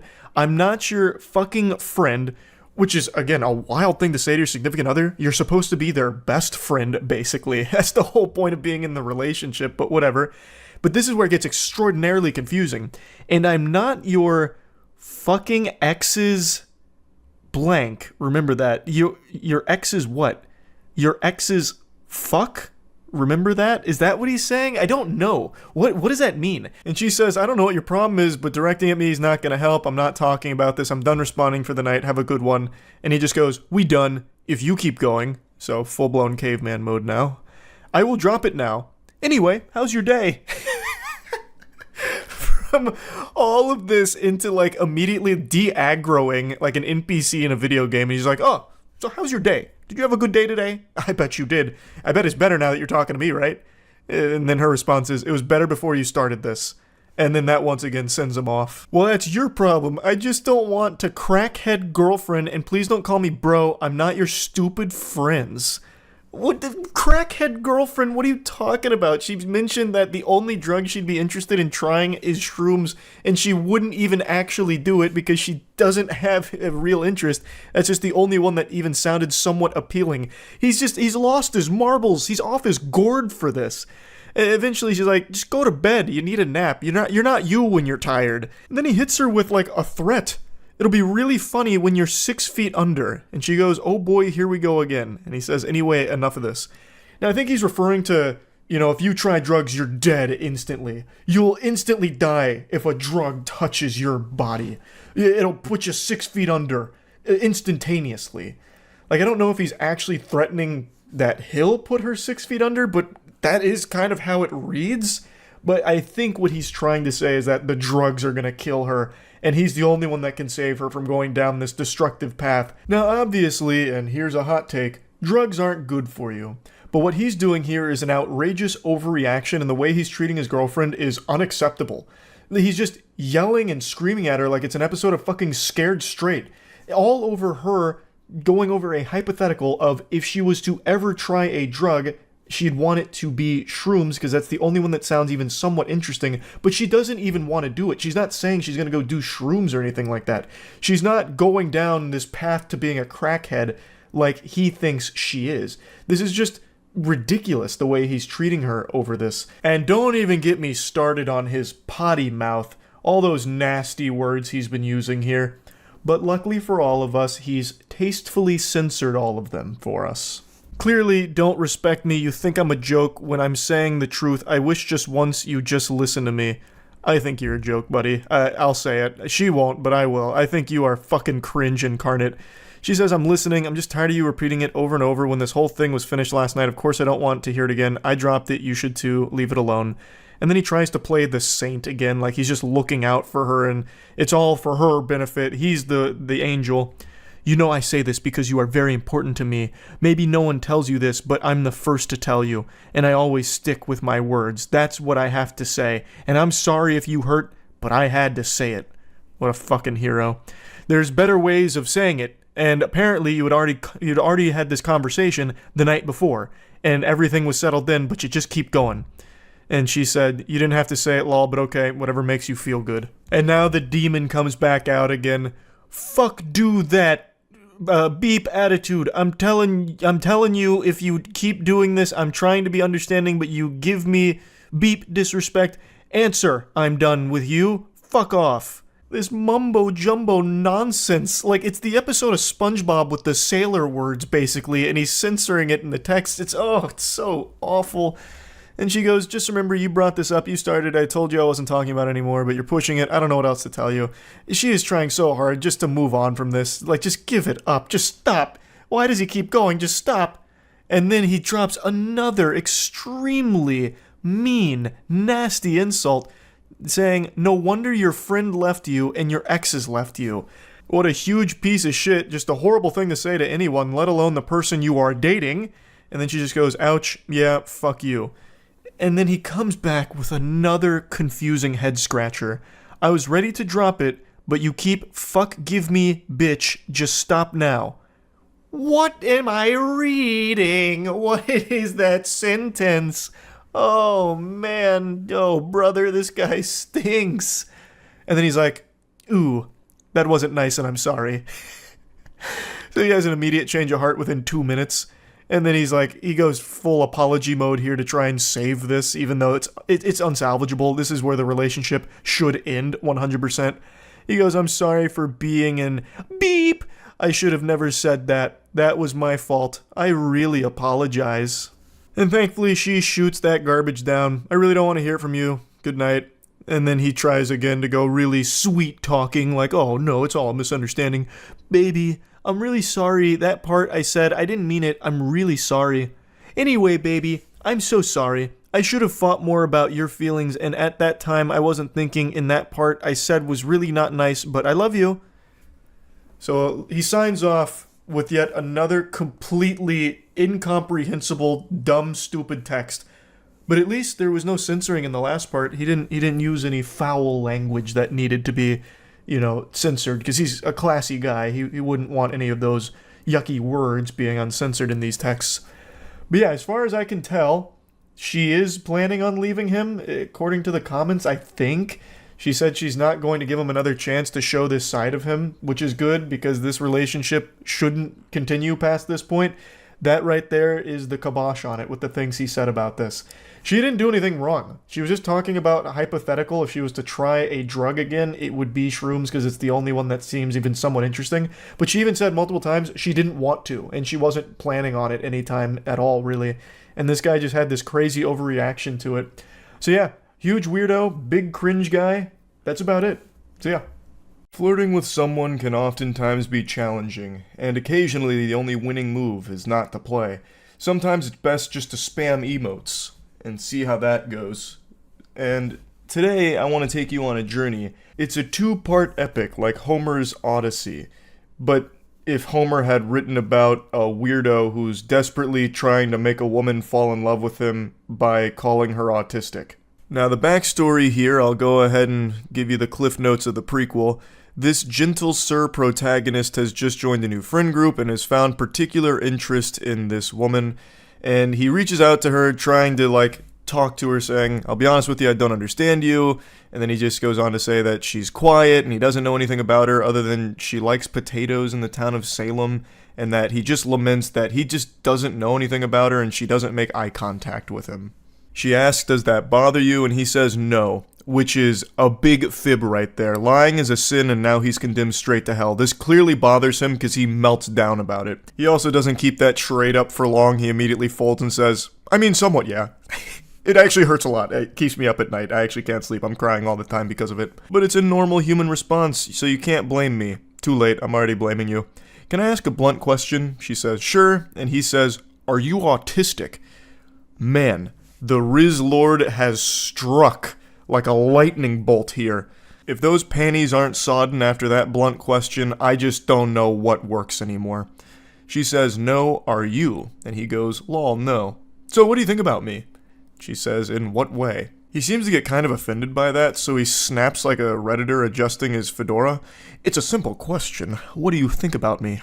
Madame, it's actually quite elementary, honestly. What do you think about me as a lover? She pulls no punches and just goes, I don't really think of you, so not sure how to answer that. That was quite the fucking biblical smackdown right there. And he says, Jesus. Okay, I'll try something else. Why?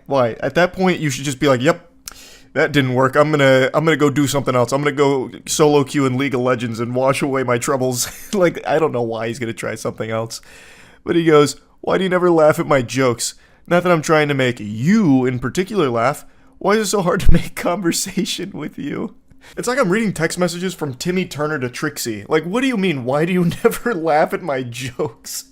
I wonder what the dynamic of the friend group is like with this guy in there. Does he try to be like the class clown or something? So, for context, she is 23 years old, he is 24 years old, and I imagine the rest of the friend group is in that early 20s ballpark. So these aren't children, these are adults. And he's like, why do you never laugh at my jokes? I told you to pull my finger and I tooted. And you didn't even giggle. Like, what am I supposed to do? This is side-splitting comedy, come on. Why is it so hard to make conversation with you? Are you autistic? He just texts so juvenile. What do you think about me? Do you like me? Circle yes or no. Or you're autistic. And then he like runs away. She responds saying, I'm more of a listener. Don't take it personal. I'm just shy, I guess. And then he immediately takes it personal. There's gotta be a reason. I'm better looking and more successful than 90% of the men you know. So what's your type? I want to get to know you. He's desperate. He's on his knees right now, shaking his hands. I must know. There's gotta be a reason. And she says, my type is a man who doesn't ask me if I'm autistic. I mean, that's pretty picky. Come on. Well, you're looking for a unicorn here.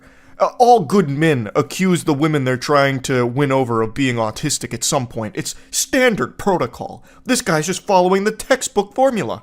He then says, can you blame me for assuming that? What the fuck? Yes, absolutely. That's a crazy thing to assume about someone, especially considering his whole purpose of the conversation was trying to get laid. Like, he's romantically interested in this person, and his way of spitting game is to ask if they're autistic. That's such a weird thing to do. And then he goes, don't get me wrong, you're pretty, but I definitely considered the possibility you're autistic or definitely on the spectrum somewhere.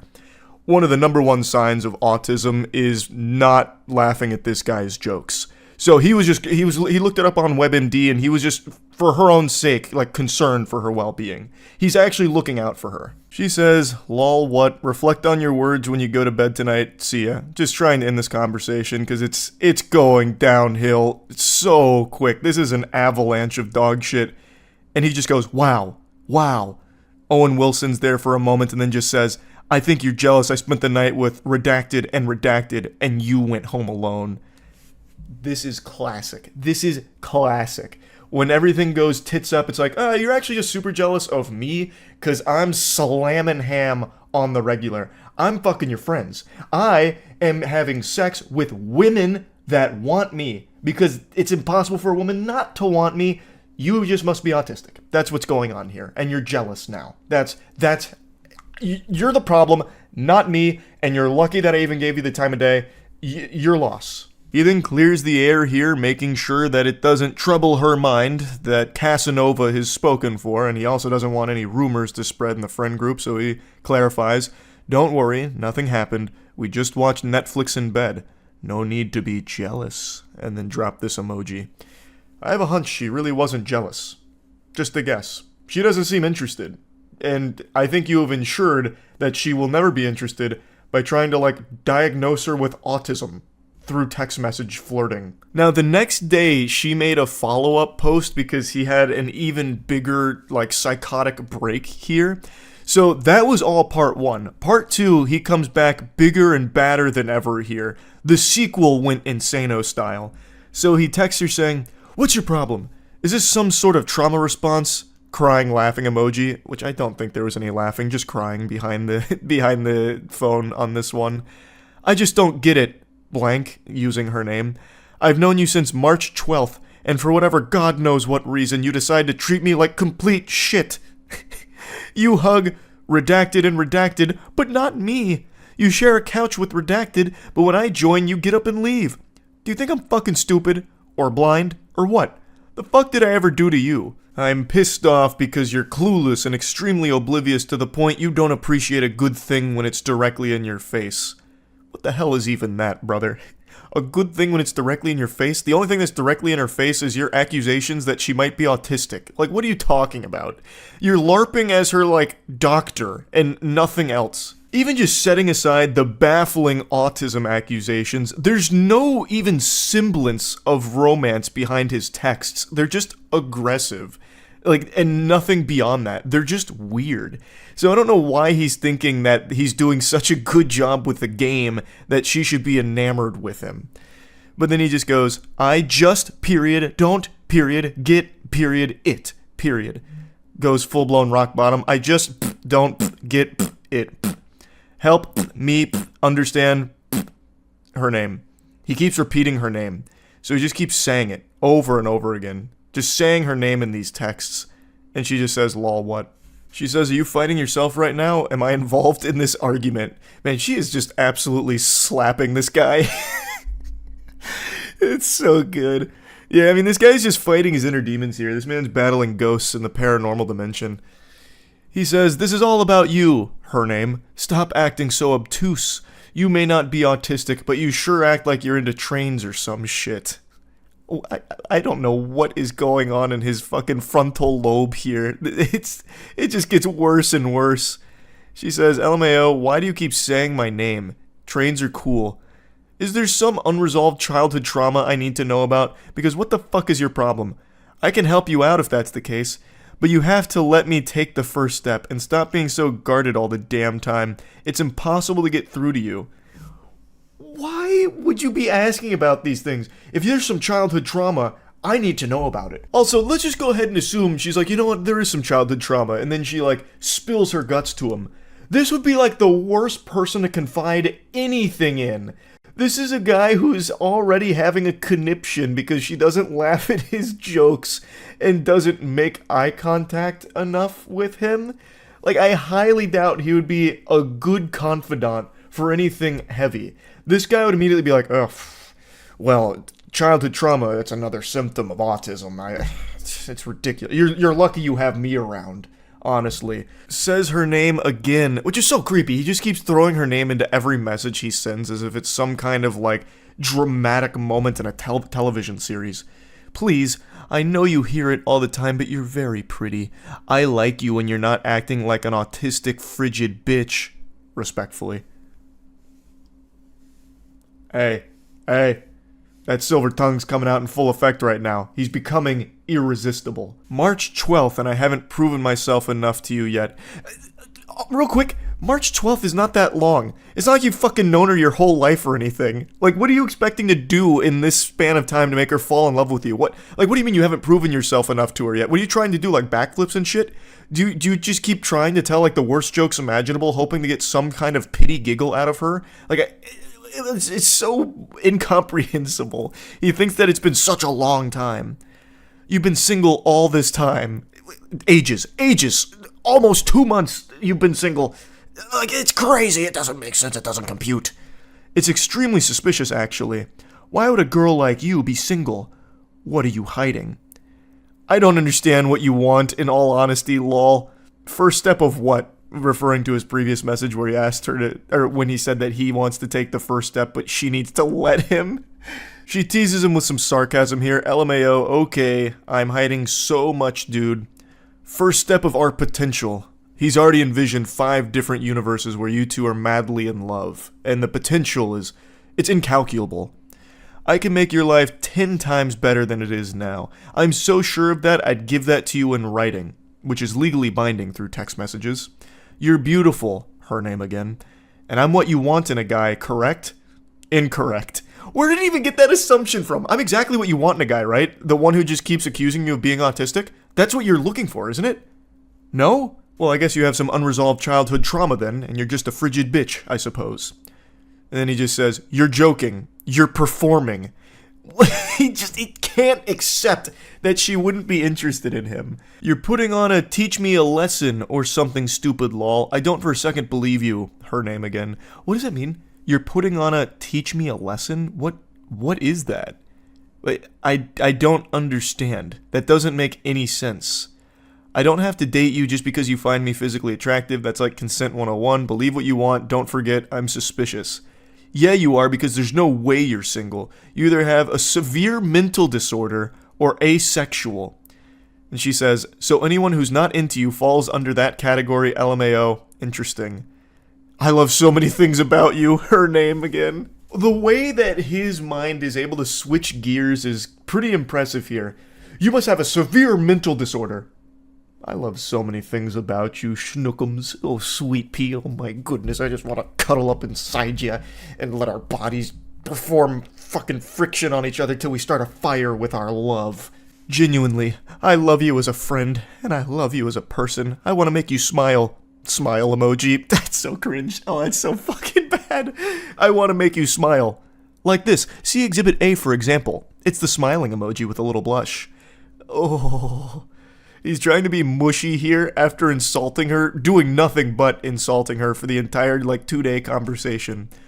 What's your height, by the way? All of my exes have been 5'9 plus, so taller than you, Winky. But you have gorgeous eyes and tasty lips for sure. You look healthy. You make me want to become a daddy. Who took his phone? Who did he just give his phone to? This can't be the same guy. This is full-blown Jekyll and Hyde. It cannot be the fucking same guy. Literally, the previous message before he tried this approach was saying that she must have some kind of severe mental disorder or be asexual because she's still single after 2 months. Oh boy. Jiminy Christmas. So, this is going to be a shocker, but that's the last time they communicated, at least as of right now. She shared the text messages with the rest of the friend group, and they found him to be extremely obnoxious and creepy, so apparently they kicked him out and they don't really talk to him. Can't imagine why. Seems like such a good, stable individual, I suppose. Yeah, I just wanted to share this a little bit. If you're going to try and flirt with someone, maybe don't follow this guy's roadmap. Not very effective. That's about it. So yeah. It's been a little while since I dropped some hot, steaming, creepy text messages on all of you, and I think we were long overdue for some more, so Coach called me off the bench and I'm about to provide. But something a little different here.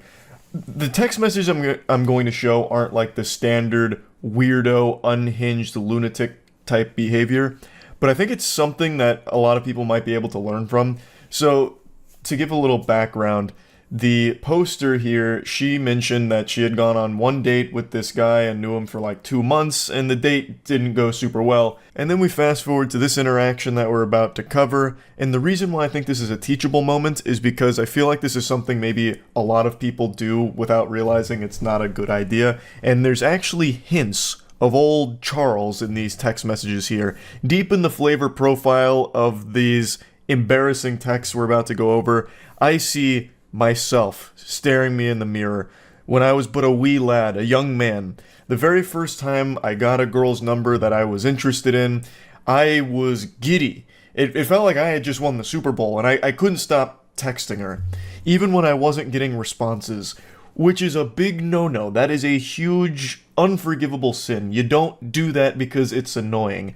And sometimes if I didn't receive a response after my 4th text in a row within a 20-minute period, I'd just be like, oh man, shucks. She hates me. Zoinks. I blew it. And then I'd still send like another 3 texts.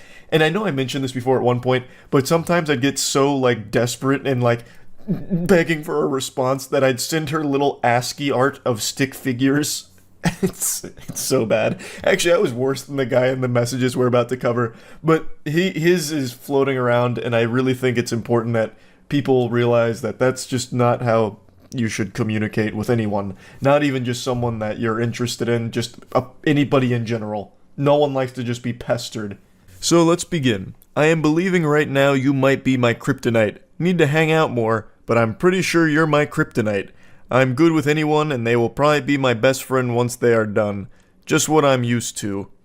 I don't really know what that means, if I'm being honest. What do you mean, she's your kryptonite? It's supposed to be cute and romantic, but I don't really get it. That's kind of like an insult to her. Like, look, you're bad for me. You literally poison me.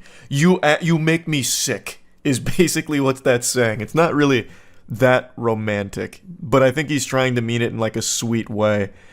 But anyway, she says, sorry I can't talk right now, I just got my son from school, give me a second. Which is totally reasonable. She's giving a response letting him know that she can't really properly respond to whatever conversation's trying to be started from this cold open.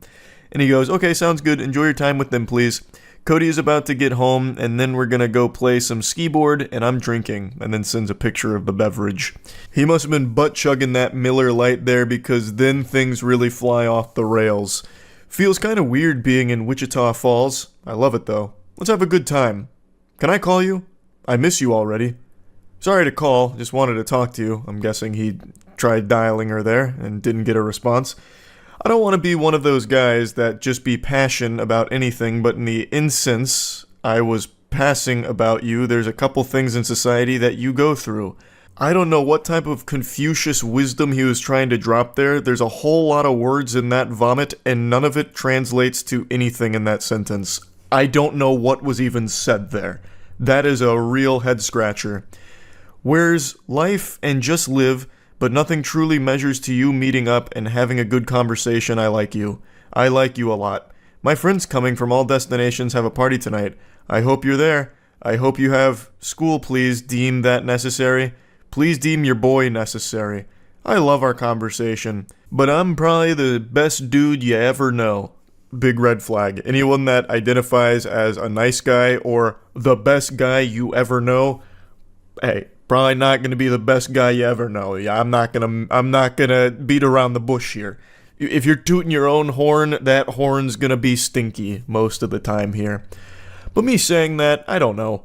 But you are a princess to me. Sorry to text you so much as I'm not a texter. Do you need to call me? I'm there. I'm leaving Cheddar's now, about to hang out with one of my friends. He's meeting me here. Heart. And she finally responds saying, I'm sorry, I have class in a minute, I'm trying to rush through everything quick as can be. Again, totally understandable, she has already said that she is busy. So it's probably not a good idea to just fucking flood her phone with all this spaghetti that's fallen out here. So let's break this down. He's clearly very excited. And there's nothing wrong with being excited. Being excited's great, but maybe dial it back when you're not getting responses. He talks about loving their conversation. Brother, there's no conversation except for the one you're having with a ghost right now. There's nothing happening in these messages. You are speaking to yourself. To me, it seems like he started panicking when he wasn't getting a response in a time period he felt was acceptable, so then just kept sending more and more text messages on top of it, just bombarding her. And then he sent another picture of, I believe, them out and about. Another thing is, I don't think just sending a bunch of pictures is a good idea either when you're not getting responses. That makes it seem very desperate. Just let this sit for a bit. Just let it ruminate. Let her marinate on this and get back to you when she's not busy. You don't need to keep sending these text messages, which is a lesson that I and many others have learned. You don't want to just keep texting endlessly if you're not getting responses. There's this unspoken rule, I suppose, about, double texting or the forbidden jutsu of a triple text. Of course, it's mainly a meme, but there is some real logic behind it.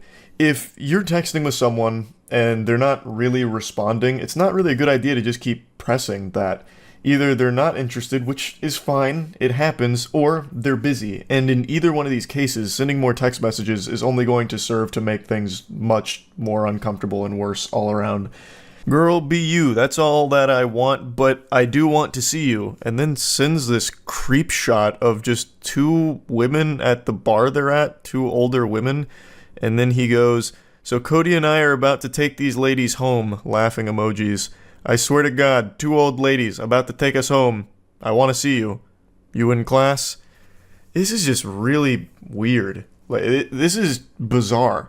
Where is this coming from? Why are you taking a photo of just two random ladies claiming they're trying to take you home or something? Shit's getting a little loopy here, and it's still not hitting. She's still not responding, because again, she has already explained she has class. She is busy here. Now, the way he's texting makes me feel like he's drunk, at the very least, because it's almost incoherent, like babbling, saying nothing. It's so many messages to say nothing. Like, what do you mean? I hope you deem your boy necessary or whatever? Like, what is going on? Like, this is... You shouldn't be texting right now. What you need is some Pedialyte and just rest and recuperate. So she finally responds again saying, I'm in class, I'm sorry. I don't know what the prize that needs to be paid. Just really love the time we had. Might be getting soft. And she's as confused as I am. What do you mean, lol? Me sure who I am is the price I mean. I appreciate the explanation, Yoda. Again, what? Huh? Another picture of some beverages here. We're about to move. Dude thinks he is prettier than me. What the fuck? I told me I can pull more chick than you, bro. Had me cracking up. Just move to the side and have fun, bro, is what I told him. And then sends a picture of a song that he's listening to. I don't know what's happening in the lore right now. He's treating these text messages with this girl like it's his diary. Or like he's live blogging his life right now in real time, live tweeting in these texts. It's baffling.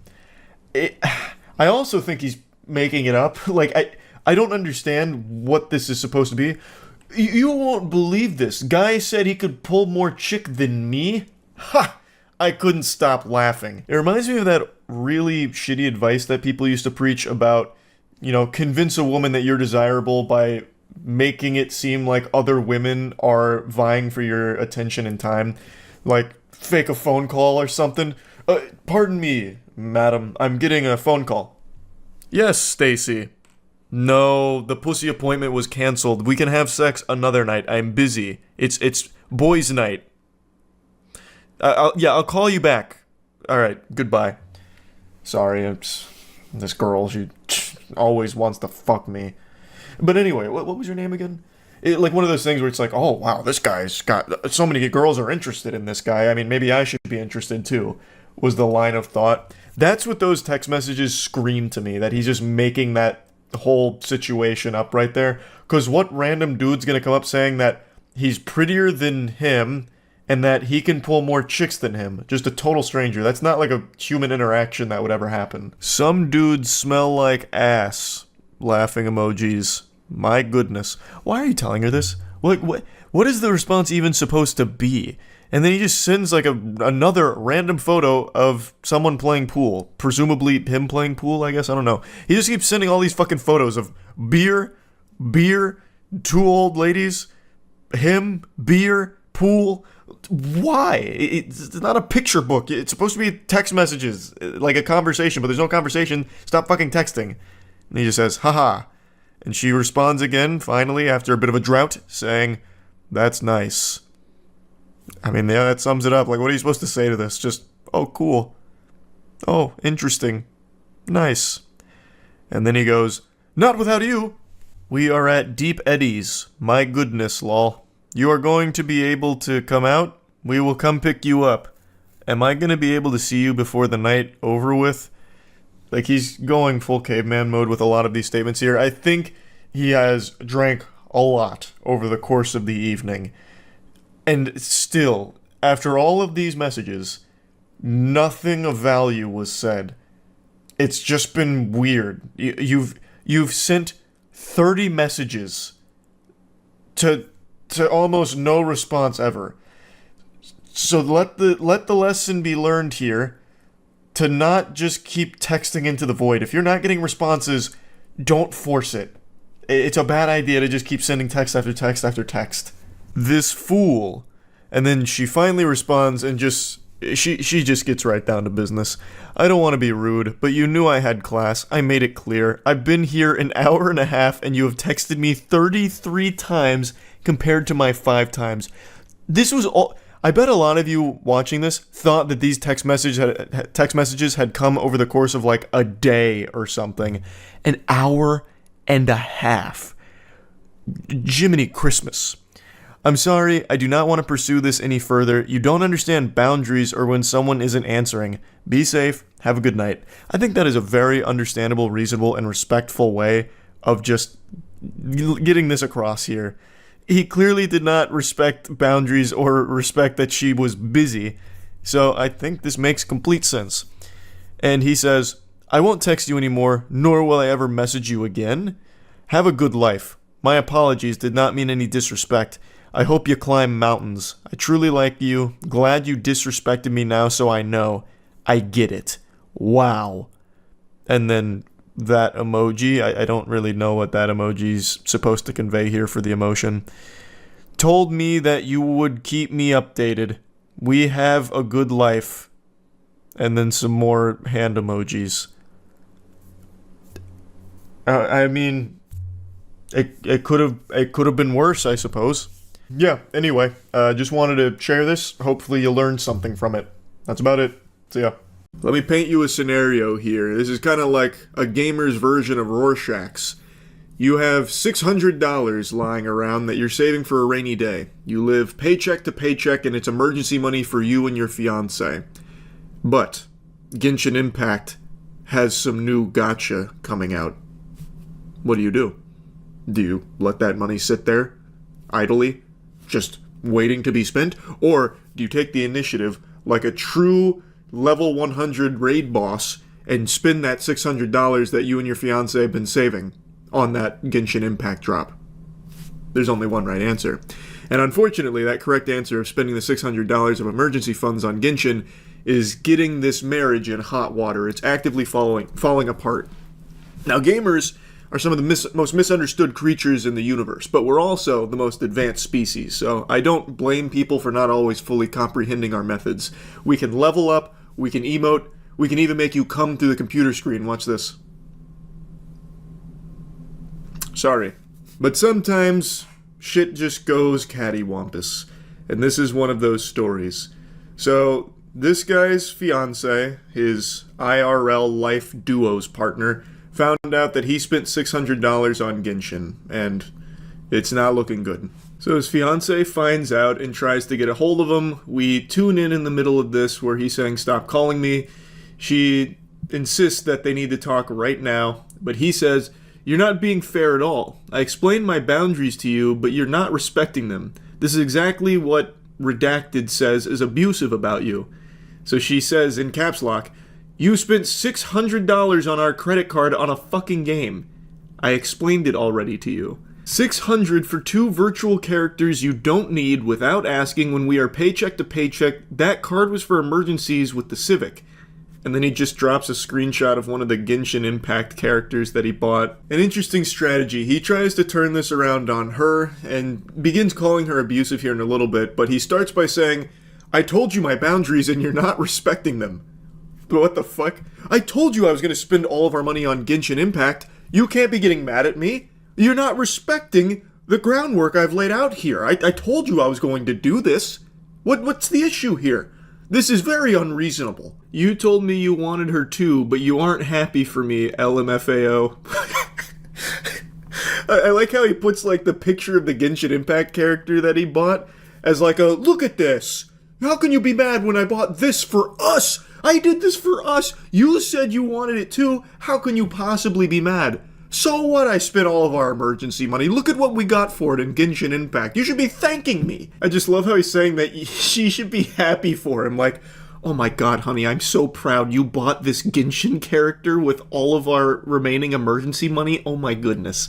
I've never loved you so much.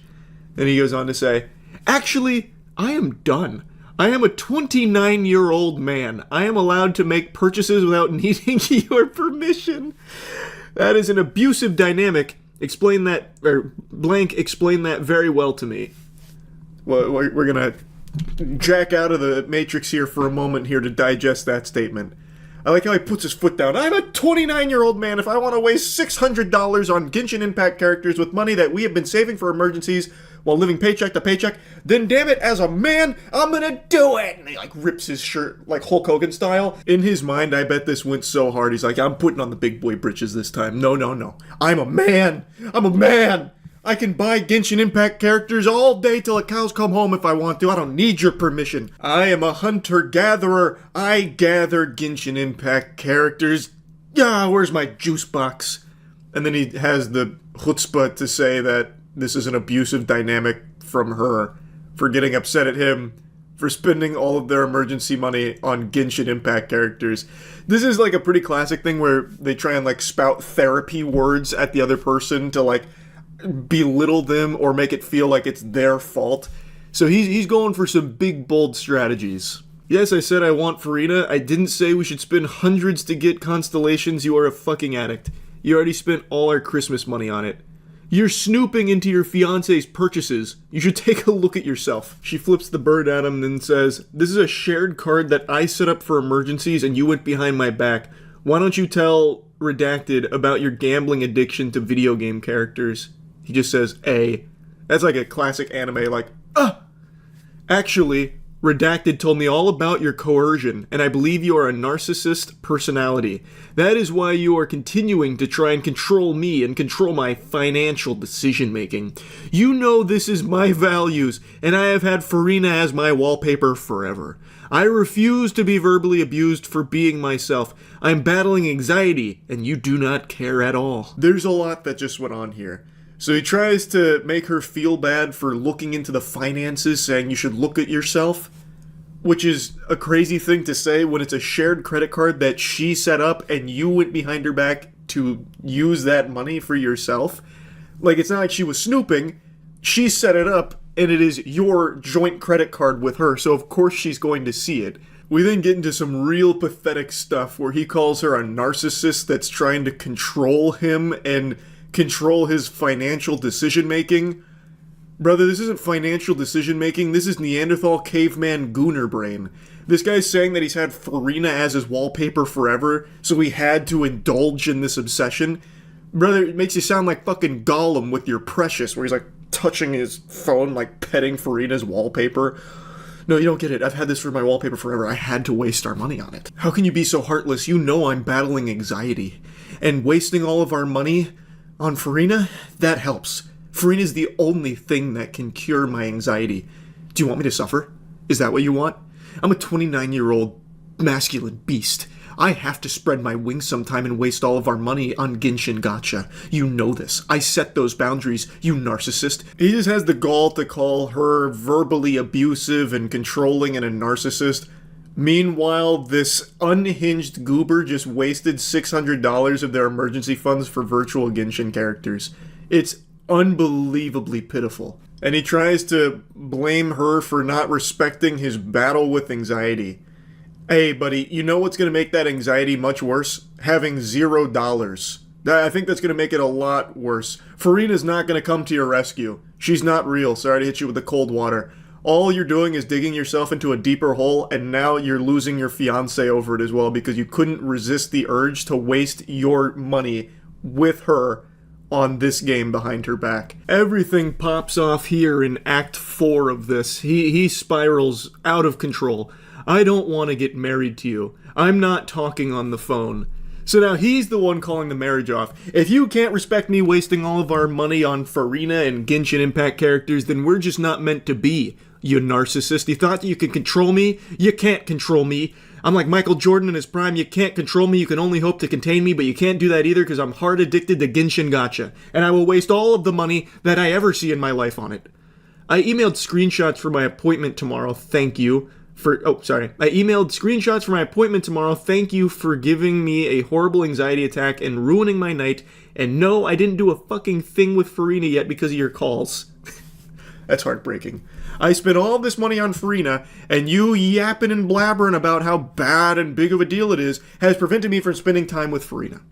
You proud of yourself now? I didn't even get to use Farina yet. As he's like shedding tears, profusely crying in his bathtub. She then makes a threat that sends him off the rails. This was threatening the nuclear option.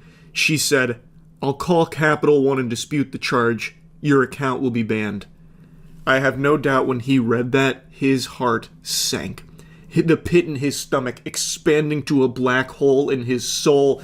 All the color in his world turned to gray as he was faced with the possibility of losing Farina. He said, try it.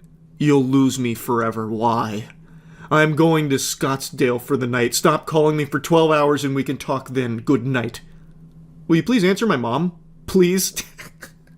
So, during this, his mom, I guess, was trying to get involved. Like, how can you do this to my son? According to the fiancé here, his family started calling her abusive for this, which is crazy that even his family doesn't understand how bad it is to waste the emergency money on fucking Genshin Impact characters. So his mom, I guess, was trying to call to give her a piece of her mind, an earful on this. Like, how unreasonable can you be to my son, you abusive narcissist? And then he tries to do the old Jekyll and Hyde routine, so he comes back and says, I apologize for my reaction. As I said, my anxiety is bad today, and I have to do better. I love you. You don't need to dispute the charges. I'll get you the money soon. Redacted can spot me $600 tonight, so you can text him your Venmo. Anxiety really bad. Redacted, please. That damn anxiety using him like a goddamn fleshlight here. He treats anxiety like he's trapped in a fucking genjutsu. I love how everything about him changed once she threatened to dispute the charge and he might lose Farina. No, don't do that. Please, don't do anything drastic. We can still come back from this. Look, don't. Without Farina, I have nothing. I have nothing. So now he's getting his mom on the horn like, Mom, we have to save Farina. He's treating it like a hostage negotiation now. And he's like, I'm sorry. I'm so sorry. Look, don't dispute the charges. Don't dispute the charges. I'll get the $600 another way. Anything but that. Please, God, no, don't do it. My anxiety is really bad. Look, it's just bad anxiety. Anxiety is what caused all of this. Look, we don't need to do anything like this. It doesn't have to be this extreme. Anyway, though, that's the whole text journey. But the poster did give a bit of an update. The marriage is off, and he's blocked her, but is still actively playing Genshin Impact on Discord, so he's at his mom's house doing that. She did get $600 sent to her, so she was able to get that back and lock the account, which is good. And also it's good that they, got this out of the way before they were fully married, because this would have been a disaster if this had happened during the marriage. That would have made it a lot messier, so pretty rough situation overall, but at least it came before it was, fully kaput in the books as a marriage. So she got to get out of it before things got too hairy. Anyway, though, what an interesting adventure. That's about it. See ya.